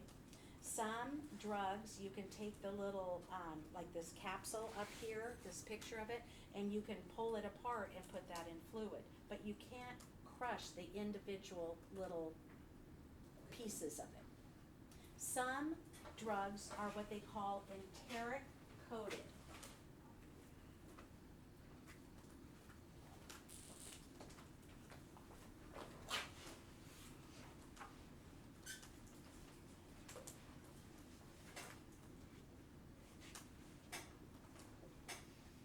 These are drugs, okay.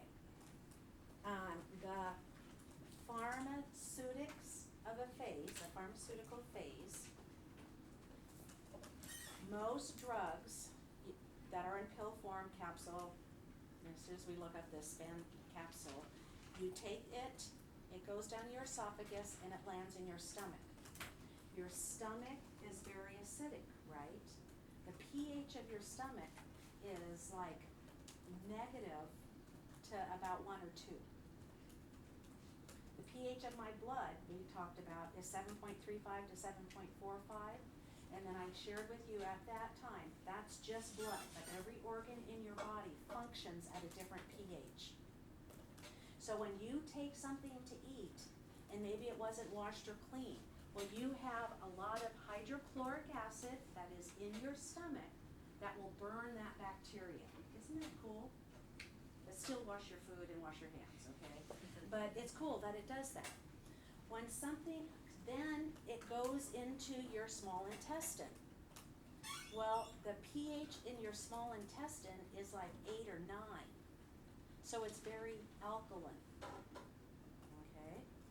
And so when a tablet is enteric coated, it has a coating around it that will not allow it to be dissolved in the stomach with the low pH, the acidity. And so therefore it can pass into the small intestine before it gets absorbed, so a higher dosage rate will go to the person. Is that not cool how they can manipulate all of this? I think it's really wow. So, an enteric coated capsule cannot be crushed for the reasons that I just stated, okay?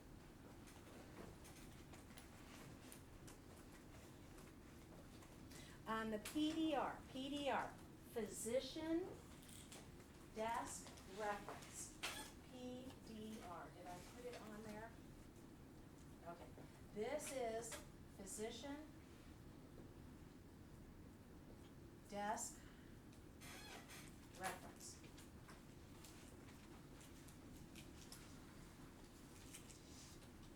Okay, reference.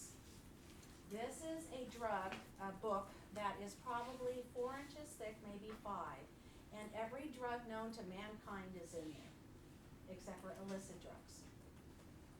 Heroin, LSD, not in there, okay? And what it does, it shows a picture of it, what it looks like, who makes it, and then it goes into everything you would ever wanna know. Our drug books that we get that are, little and still, maybe about 3 inches, 2.5 inches thick, all of that information comes from the PDR, okay? That is like the Bible of drugs. Okay, the pharmacokinetic phase, this is where we have absorption, distribution, metabolism, and excretion going on.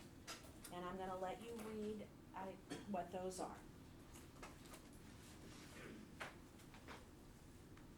The pharmacodynamic phase is within the cell, the drug is working to bring upon the change that the drug was made to do, okay? So like antacids, Okay, you can, and if you take a long-acting antacid, you take it. Well, what happens is it goes into your stomach, you know, gets the acid, goes and degrades it, goes over to the liver, goes into the bloodstream, goes into the liver, it degrades it a little bit more. If it's a long-acting, then that drug will come back into the stomach, into the parietal cells, because the parietal cells make the hydrochloric acid, and it will stop the cell from making it. Okay, that all sounds good, but when it stops hydrochloric acid, it stops a lot of other things. Not only the bacteria growth rate will go up, but it will stop the intrinsic factor. Intrinsic factor nullifies and voids out vitamin B12, which is needed for every single cell in your body. So when you take that acid, you are stopping every single cell of your body from replicating properly, and that's why the likelihood of gastric cancer goes up. You cannot go into a medicine cabinet in America and not find antacids. I have them in my medicine cabinet. Now granted, that same bottle has probably been there 5 years and is probably expired, which I think is kind of a spoof, but that's another subject. But, you know, you run a risk. When you take drugs, I want you to know, yes, and we're lulled into believing that everything should be fast. But you know what? How much in life is fast? When you make a mistake, things are usually fast, right? When you have good outcomes, it's usually much more methodical and, you know, looking at this, looking at that, making decisions. Okay, so anyway, it's gonna alter in this pharmacodynamic phase. It's going to alter the body's reaction at a cellular level. Okay, we have drug-mediated drug action. Okay, you know what? Okay, I'm gonna get through just a couple more slides. Okay, there are drugs that are antagonist and antagonists. Okay, agonist drugs, you know, this is important. It's not super critical, but we're getting tired, so hang with me for just another 5 minutes and then I'm gonna stop. Agonists are drugs that bind with a receptor to produce a therapeutic effect. So these drugs have to bind. So you guys all know that your cell, your neurons, what?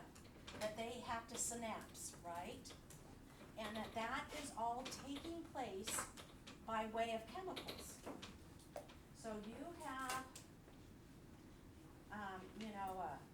here are the dendrites, and here's the cell, there's the nucleus, and then here's the axon of it, and then it will synapse at these points.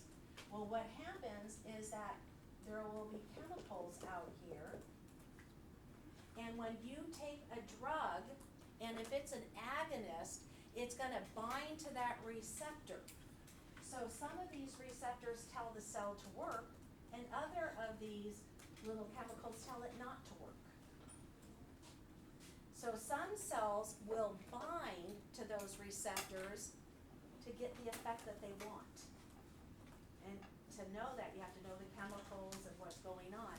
An antagonist joins with the receptor to prevent the action. Okay, so let's take an example of this. Let's take narcotics. So pain, all of these receptors are out there telling the body, I have pain, I have pain, I have pain. So the person then takes a narcotic, it attaches to those receptors, and it, instead of having all of these out there, now it only has 3 little pain chemicals. Well then, the person gets too much drug, too much narcotics on, their respiratory rate goes down. It's now below 8. At 7, you walk in, you count it, you go, holy moly. You go get the Narcan,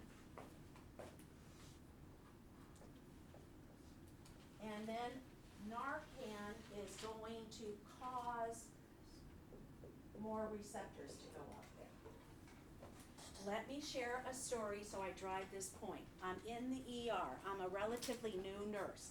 I loved to float. I loved to float because I thought it was cool to meet new people, be around a new surrounding, but still kind of have the protection of the more senior people on the floor. So anyways, I'm working the emergency room. This guy comes in, he was a drug overdose. You know, it's announced through the base station, we know he's coming in, we know, to get ready. And I'm like, oh, cool, this is gonna be exciting. In my brain, I'm thinking that. So he comes in, and even before, the doctor had ordered the Narcan, so I prepared it, got it ready, I'm ready to act, right? I'm at the bedside, would you put your arm out here? I'm at the bedside, he's on the gurney, and I'm getting ready, I start a line, I have the Narcan already, I'm ready to push it, and all the nurses go, Kim, stand back! And I was here, and they said that, and I just jumped as I saw his fist go, I could feel the wind of his fist. He was high, he was loaded, he dug it, and he knew I was taking that away from him, and he reached out to punch me. It blew my mind. I was totally indignant. I was like, I just saved your life. And you wanted to punch me, but I gave him Narcan, and it works that when I told you IV, and that's why you're to stay away from IVs, right? That's how fast these things work. I'm pushing the drug in the physician desk reference, a PDR, or in the drug bag, and it tells you how fast you can push drugs. You can give like 1/10 of a milligram every 30 seconds or whatever it says in there. And I'm there pushing, and I'm kind of like hovering over this, and my peer said, they literally yelled my name, stand back, stand back. And I was like, oh my gosh, if that guy would have cold cocked me, both of us would have been down for the count. Okay, so anyways, that is the best example I have that he took the agonist and I gave him an antagonist, okay? Okay, let's go ahead and, Olimar is going to come over and take our picture. Let's have are you ready for your picture? Okay, so everyone, women, if you wanna go, and I can appreciate maybe wanting to brush your hair or something, you're free to go. Get all of your stuff together, but before you leave, you have to have your picture taken. He's coming in here? Yeah, he's coming here. And it goes into, are we supposed to talk about this or something? So I don't know exactly what I'm doing. Okay, so are you on vocabulary? Yeah, group 7 or something? Okay, so get together, okay, that will, okay. So What I would like, and thank you for reminding me, I talked about this earlier today, but what I want you to do is get into your groups, and especially the vocabulary groups. What you're going to do, Erin, is you're going to go to the index here, and you are going to go to vital signs terms, page 21. You're going to go to 21 and divide this within your group.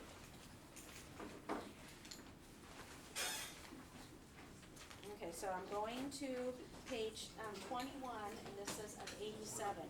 Here are all of the terms for vital signs so you are going to divide these up within your group, okay? I see, and this is just how you can do it any way you want. But there's 1, 2, 3, 4, 5, 6, 7, 8, 9. There's 9 little categories, but 2 of them have just basically nothing under them. So 7 categories. So then you might take the first category, someone else in your team might take the second category and then you'll divide the last ones up. And then you, as your own entity, will determine how you wanna give this. You know, the examples that I've used, do you wanna give it in a sentence and explain why it's utilized tonight? Do you wanna give the raw definition? Do you wanna do a little, skit scenario of it? Do you wanna, you know, put together a 1-minute PowerPoint? You know, whatever you wanna do. Okay, I say that to say, remember that this is a skills lab, it's on the skills lab side and the, clinical side. Those items get fed in, the grade you receive from this class is gonna be based on your tests. Okay? But it's still important, right? Because those terms will show up on the test. You know, if it says anacubal, you wanna know what it says. If it says diaphoretic, you wanna know that the person, you know, is perspiring heavily. If it says something else, if it says, you know, duration, if it says thermometer, you know, you wanna know what the equipment is, okay? So anyways, did that help? Yeah, thank you. Okay. I didn't know where I was looking for the words. Yeah, right there, look at that book, you know, that blue book, I have to tell you, it's loaded with good information, and then some of it is kind of, it spends too much time on things that, you know, shouldn't have that much allotted to it, in my opinion. Okay, so then, I am going to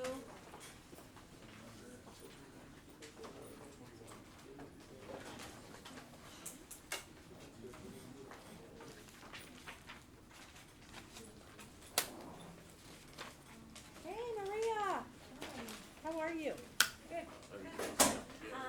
Omar, this gentleman over here is gonna go first. Okay. Ladies, well, let's go ahead and have you, do you feel a need to still break down into your groups for tomorrow?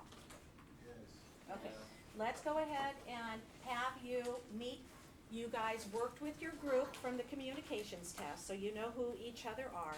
Why don't you guys go spend the next 5 to 7 minutes with your group discerning what needs to be done. Then Omar is going to take your pictures here in this room. And then, remember that I need to fit test these 2 people, come over to my office, which is HSL, my office is next door to Maria's, I'm just 1 door down from Maria. And then, we're good.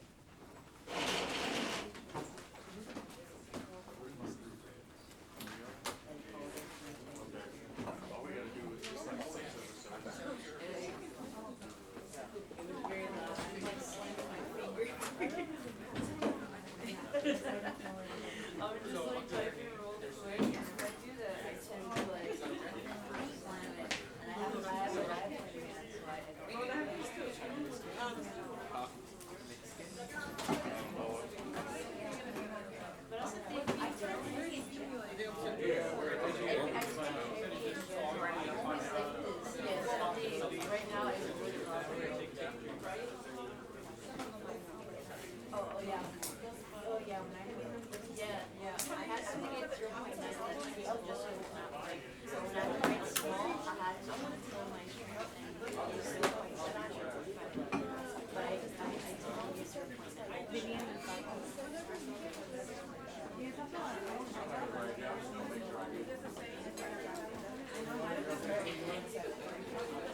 So we don't have to, yeah, we're doing the acting out, whatever. Okay.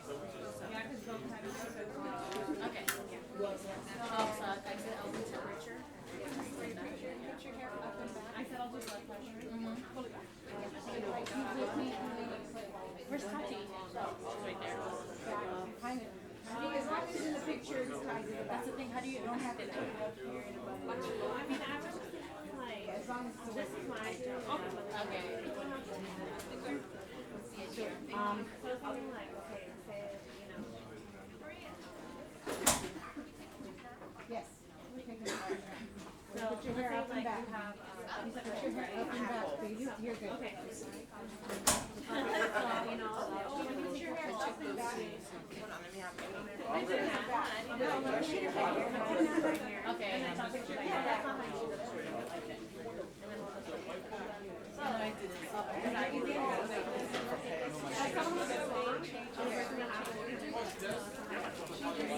What number?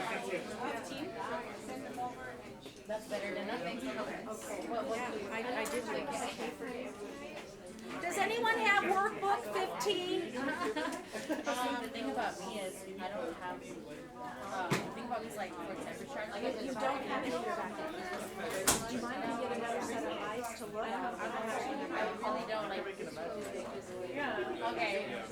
I'm not gonna say you. Oh my god. Because like. Oh, it's right here. Can you? Oh yeah, like temporal. Like yeah, Oh. that. Yeah. Or yeah. Is this an extra paper?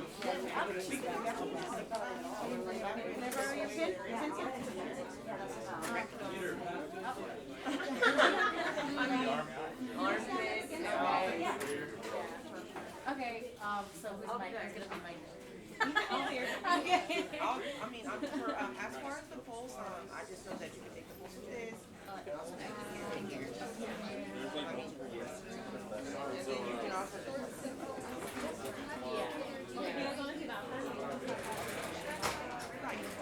Oh yeah, and then like Different ways to take polls. okay, yeah. So like I'll just demonstrate. Different ways to do the blood pressure. And then when we're done, I want you to see all your names. I remember this one question, the test question, just right now, it's like facial. But anyway, so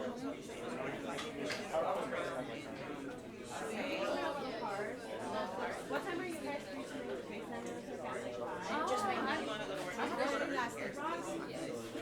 I saw you. Oh my god, she could. No, seriously. You can tell him like what's like you can ask what's your I am in pain.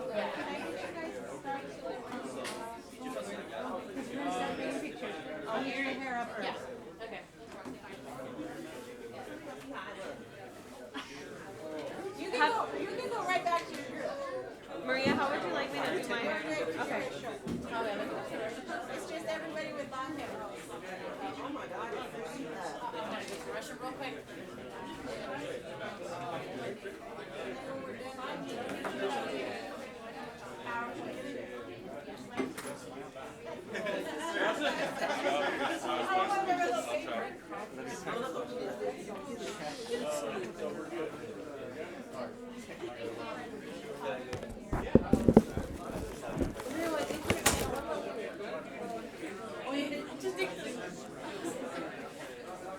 Gotta put your hands up.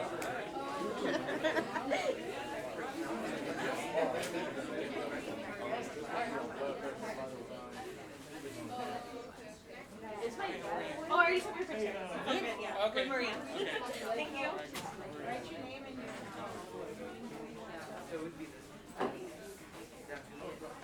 I'm so sorry.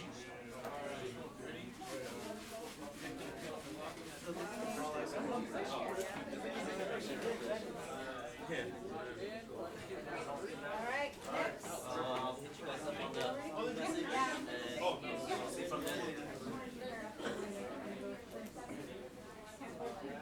Yeah.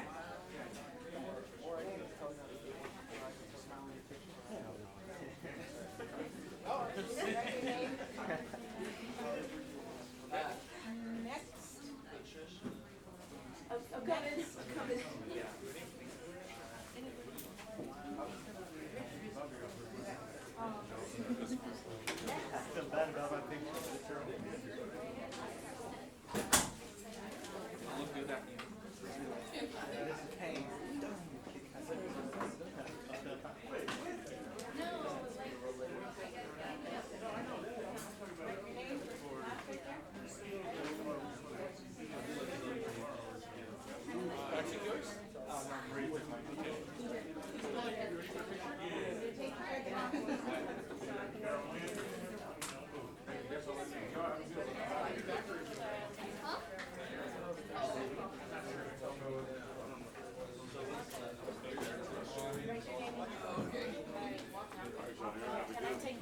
picture?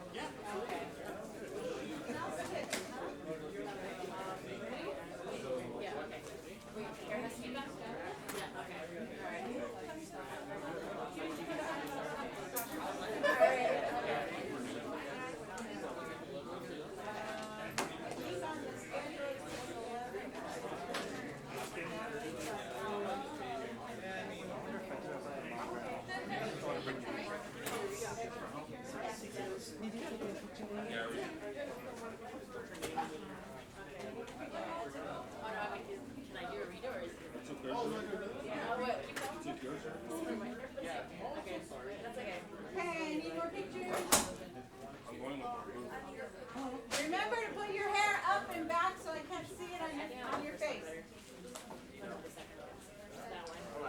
Thank you. Sorry. And then just put my name, right? Okay. Yes, of course. Okay,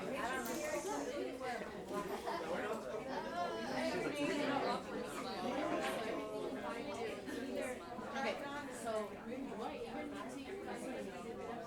You can, I feel like, okay. okay, just to show. Yeah, Okay, You okay. can do like this, or only. I would be like, I'm right. gonna use my phone. Let me sterilize this thing real quick. What? Yeah.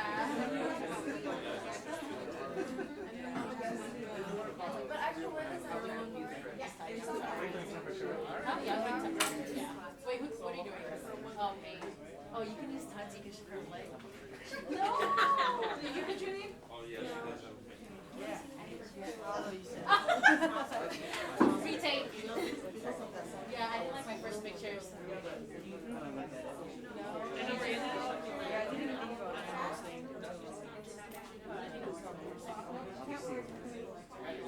Yeah.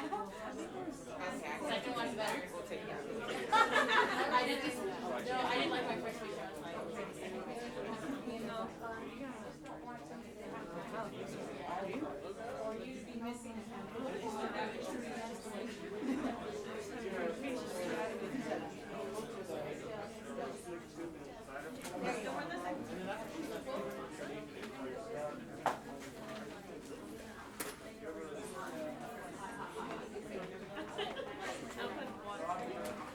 Oh, you put your name in your first passport.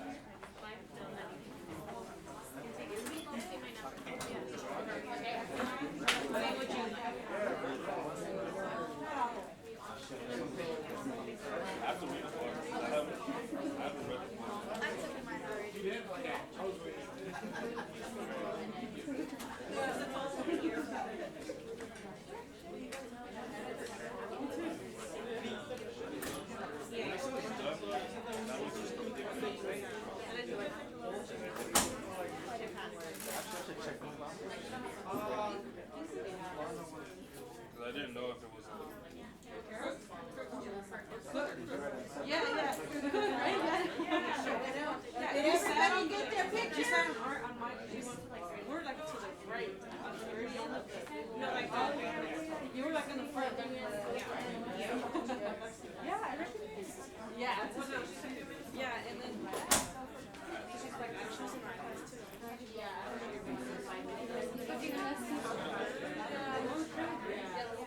I think I'll do like.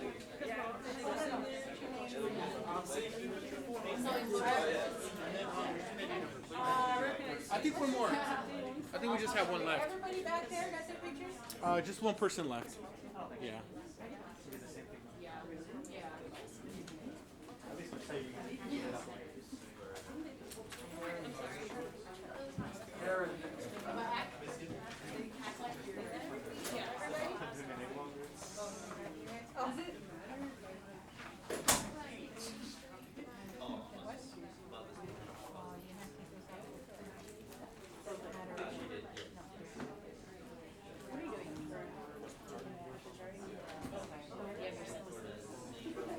Yeah.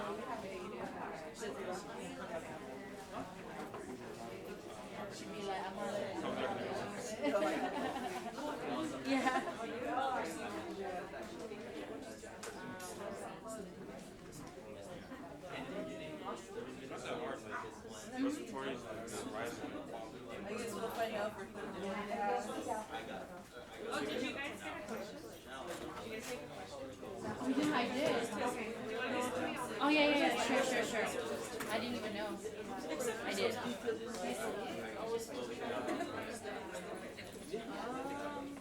Yes, we can. Theo, you actually did what you were supposed to. Oh, wow. They get this out. I don't know why. I'm sorry. Wait, who's in the Discord? Like, I know you're in it. She's in it. He's in it? You're in it? Oh, yeah. Oh, okay. Wait a minute. I think I saw it, but it was Just one person left. Just the gentleman in the back. That's it. The gentleman in the back. That's how you, is it you? It's me, but that picture's not. Yeah, that's how I you. couldn't decide without a picture. I will accommodate. No, on the Discord, I saw his name. The I one, wasn't the one in his the picture. far back. Okay, how about the one Yeah, with the the gentleman- hat I don't know, I used to on? like Did he take his hat off? He did, yeah. The gentleman in the far back, that's the only one we're missing left. Is there a That's it. Discord name? That is. Oh, you didn't? Okay, never mind. I'm not gonna say it. The one that's holding his phone. Oh, yeah, I know. I kind of mute it. I mute the Discord. That's the He only was a one late left. start. Because it's blowing up my phone like every time you guys Neil, text. no. No, Devlin. it's okay. I look when I like, when I have time. But yeah. Yeah. What? Okay. That's the only one. We did pretty good. Yeah, job. that was fast. I thought it was gonna take me a long time. Can I see my picture? You did already. Oh, okay, so long. Okay. Did you took it? Oh, okay. Okay. Yeah. That's My side Martha. picture. Martha, we have to do overs, Martha. Okay. Maybe that's a good thing. Oh, well, that, no. Okay, that's fine. Thank you. Okay, what, you got enough time? Do you want me to use mine? Actually, your hand might be. Oh, yeah. The exam reminding. But I kind of like it because like I don't forget. You know what I mean? 'Cause if she, let's say like if she put it all in one, I'm gonna forget. Like let's say chapter 1 to 5, she's gonna put it later. I'm gonna forget. Is it Labor Day? Yeah. Labor. Oh yes. Girl took me a morning class and got all out there. We're all thinking about it. I'm already planning on my days off. Get that martini. A little bit of vodka, a little bit. Tequila, Modelo.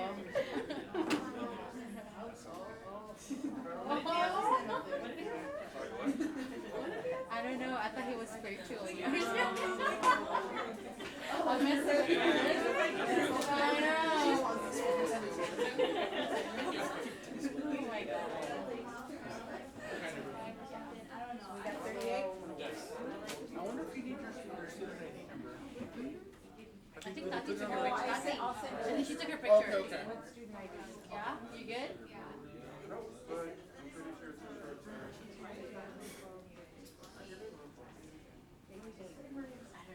I got 18. Your friend's not here. Mom. Yeah, I noticed. I was like, wait, what is she? How's he taking the test? Okay, if you do not get your picture, you don't get a badge, you don't go to clinical. Did anybody miss their picture? I Because think we only. Peter left early to go get a skin test. Yeah. Oh, okay, so I some don't know if people he are not got his here? picture. Okay. Can you, huh? You ready? You need yours? Anybody else? Because we have to have a badge for clinical. Also, Patricia. Mohammed is not here. Oh, that's right. I think some Patricia. There's two Patricias here. He's not here. Aaron? Oh, Aaron left? No, he's not here. Oh, he didn't come today? Aaron and Mohammed? No, the. Oh, okay. I'll get them to. ER. Yeah, ERIN. Aaron, Mohammed, and Patricia. What Patricia? What Patricia's here? Yeah, our Patricia take Oh, okay, I got Patricia Rimas. It's the other Patricia.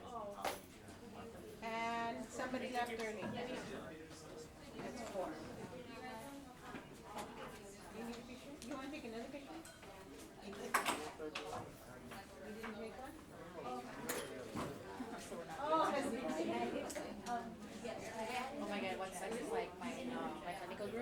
like the first one that we're going to is Canyon Spring, and that's only in Palm Spring. Oh, Like, yeah, that's my first. I know. I'm so tired. It's so far. are we doing like a rotation? Like, Yeah, because what group are you? Are you group 3? section. Oh, group 2, yeah, I'm group 5. I'm sorry, group 4. I'm group 4, but like, no, like literally the first one that I'm going to is Canyon Spring. And that's in Palm Springs. Jacob, amazing. You don't know, I think everyone's going to Canyon Springs. I think everyone's going to Canyon Springs. Yeah, but it's just my group goes first. Yeah, I know, like I'm gonna carpool with someone and then just pay them gas. It's better that way. Yeah, that's fine.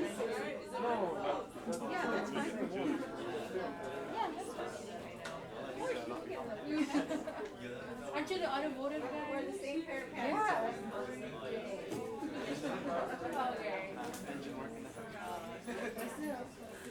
Buy one pair of pants, I only wear one pair of pants every day for life.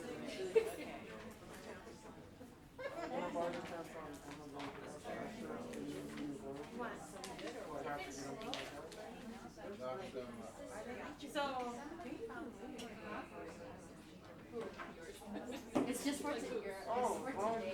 That's it. I know, and I thought you did. Oh, really? I thought you like you straight and it just falls.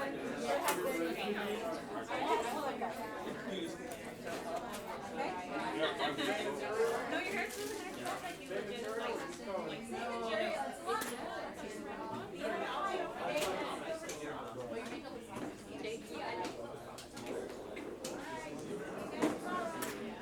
I guess we're good, guys. Oh, we're in group early. Shoot, we're it's alright, I want to get over with. Yeah, I don't mind like talking to like a small group, but like public speaking, I get nervous. I feel like I'm gonna cry. No, you don't. I guess You're confident. I think you guys are confident. I just can't. I'm not nervous because I know everybody else is worried too. Oh really? Okay. I'm gonna think that's good. So I'm gonna think that you're nervous. So okay. Yeah. Okay, I guess we're good. You're my group. I know. We're going to Palm Springs. Girl. Where do you live? Like Fontana Rancho. That's so far. I know. I live in yeah. A little closer. Yeah, it's a little closer. Because I was gonna say if you want to carpool with me and my friend, but you live in. I mean, you can. Because I would because technically I can drive with you. Okay. Well, text. We'll do it text. Okay. Yeah. Okay. No problem. Like, do you know where the hospital is? Yeah, that's where I live close. Like, the apartment's there. Yeah. Wait, why? You know? What the? You? I live by Mission. Wait, where's Mission? Hold on. Mission. I know where that is, where the Walmart is. I used to live there. I used to live there in those condos. Right across Walmart. I used to live in the apartment. Oh, you live in those? Yeah, you know this is Walmart and across is the condos. Yeah, that's where I live. I live in the little houses right there, bro. Oh, okay. The houses, the KB home?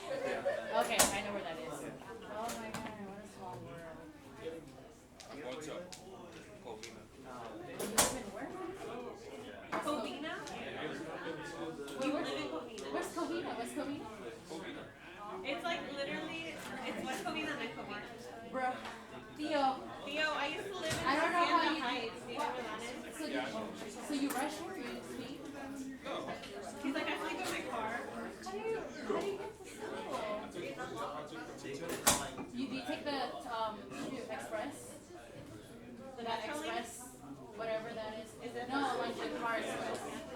Yeah, I'm sorry. Oh, okay. Wait, how long did it take you to get here? 37. With traffic, without traffic. But I mean, I guess we can finish up and start early.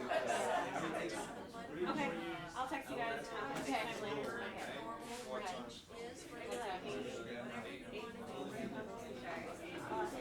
Can you put, okay, that's fine. Yeah, I'll text you guys before we. Yeah, because I might have to go. Right? Yeah, no, I might weekend that way. Guess what? My friend texted me. Okay, bye guys. Alright.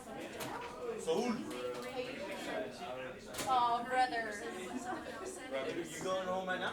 Yeah. Alright, you wanna walk? Look at that drop boy guy. Drop where? Could you drop me to Loma Linda? Oh my goodness. What the fuck? That is going your way. Wow. Okay, go outside. I'm just kidding. Wow. Huh? What just that?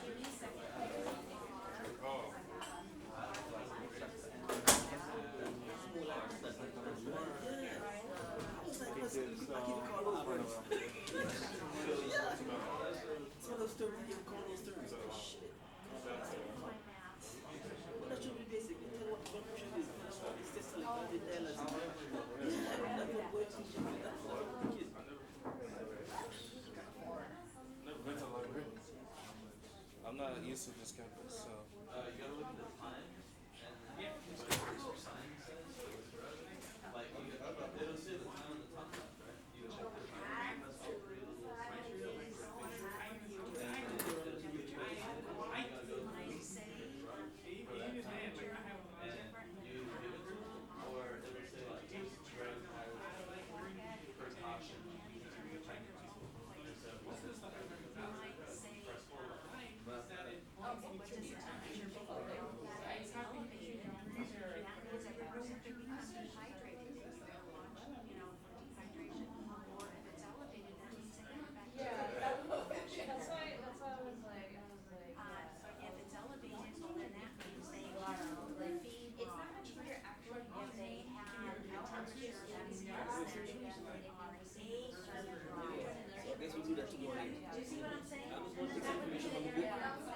Just for my siblings, make a little notes for my siblings, that's it.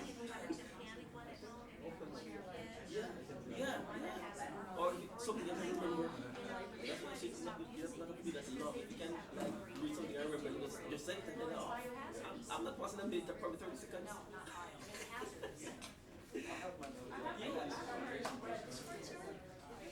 Okay.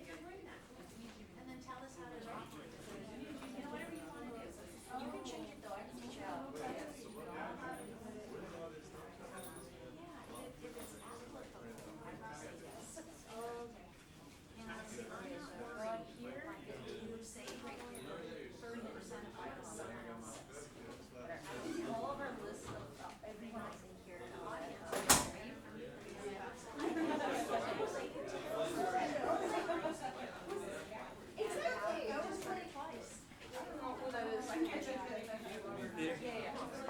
Here.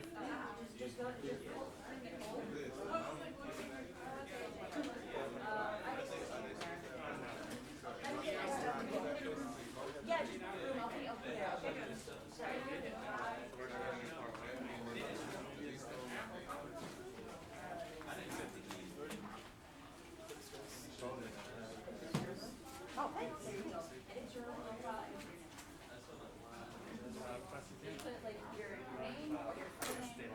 Oh, did you get your picture taken? Oh, no.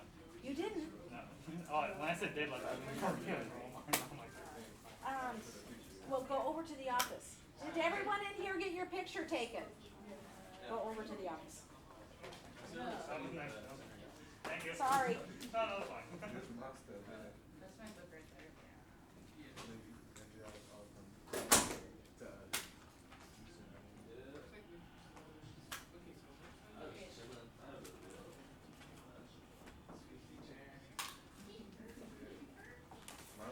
They did change your nickname, right? So after you put your nickname, just exit out and then go to your list again and see this. Mrs. Kim? Yeah. Yeah, hey, did you still wanna do the N95 Thank fitting? you. I'm like, now I know who that is. What was that? I'm sorry? The N95 fitting? Yeah. Jacob is waiting for me. I'm gonna. Okay. Yeah, and I'm gonna pack up and then we're gonna walk over there together.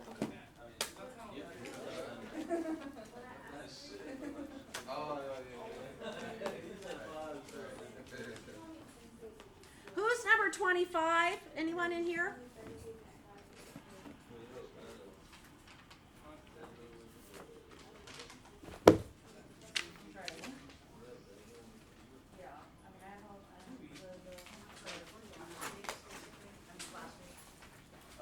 Hi, how's it going? Hi. Good, good, good. I was just tidying up for you. Get my stuff out of your way. Oh my gosh, did we have lab before and it's like rush, rush, rush, rush, rush. How are you doing? This is our, like, yeah, the safety lab, but then someone, you know, we're all on the same lab schedule, and someone also scheduled the lab with lab safety, and I'm like, why would you do that? It's hard enough to make it through safety and lab door check-in, and then to put a lab where they have to use stuff from their drawer on top, it's like, 3 hours, like, under 3 hours is not enough time for all that. Not unless it's like a class that's been in chemistry before, where like you can crash course safety, but you can't crash course it on an intro class. You know what, I can't imagine teaching chemistry. And then You know, initially I started teaching like biochem and microbiology at UCR, and when I decided I wanted to go to community college, because I kind of knew I didn't want to do the public affairs I interviewed and they said I wasn't qualified to teach micro at a community college, even though I was teaching at UCR. And then they called me up and they said, you want to teach chemistry? And that was like, I started in like San Jacinto in the chemistry department, and I thought, okay, yeah, I'll take it. I want a job. I'm pregnant, I don't want to going to hire me right now because like I'm due so soon. And I was like, I love it. Yeah, I ended up working out, but I just took it. It was. I interviewed and I loved it. Someone, Yes. I would always call someone with a barrel here. But I don't teach it anymore. So glad. See you later. Yeah, have a good one. You too, bye-bye.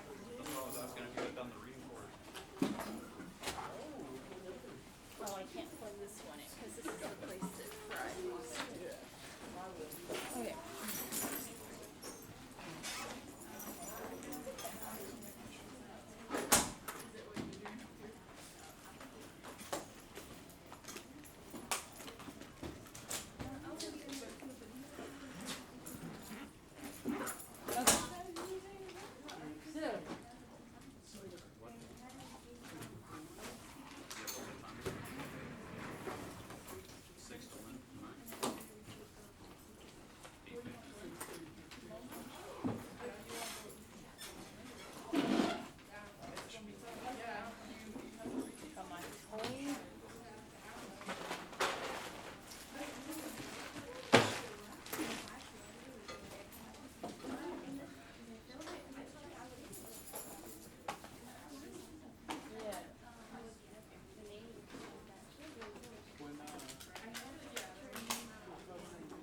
Okay, in case anyone needs to, quick links, Canvas, log in.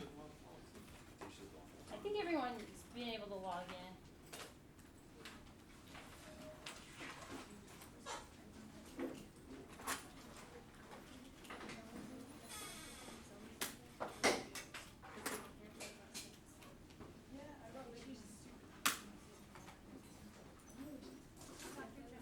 Yeah. Yeah, number 7. Yeah. I was like, number 7 in here. Yeah. Number 7. Let me remind people of like the key stuff I had written down. So figure out where my phone is.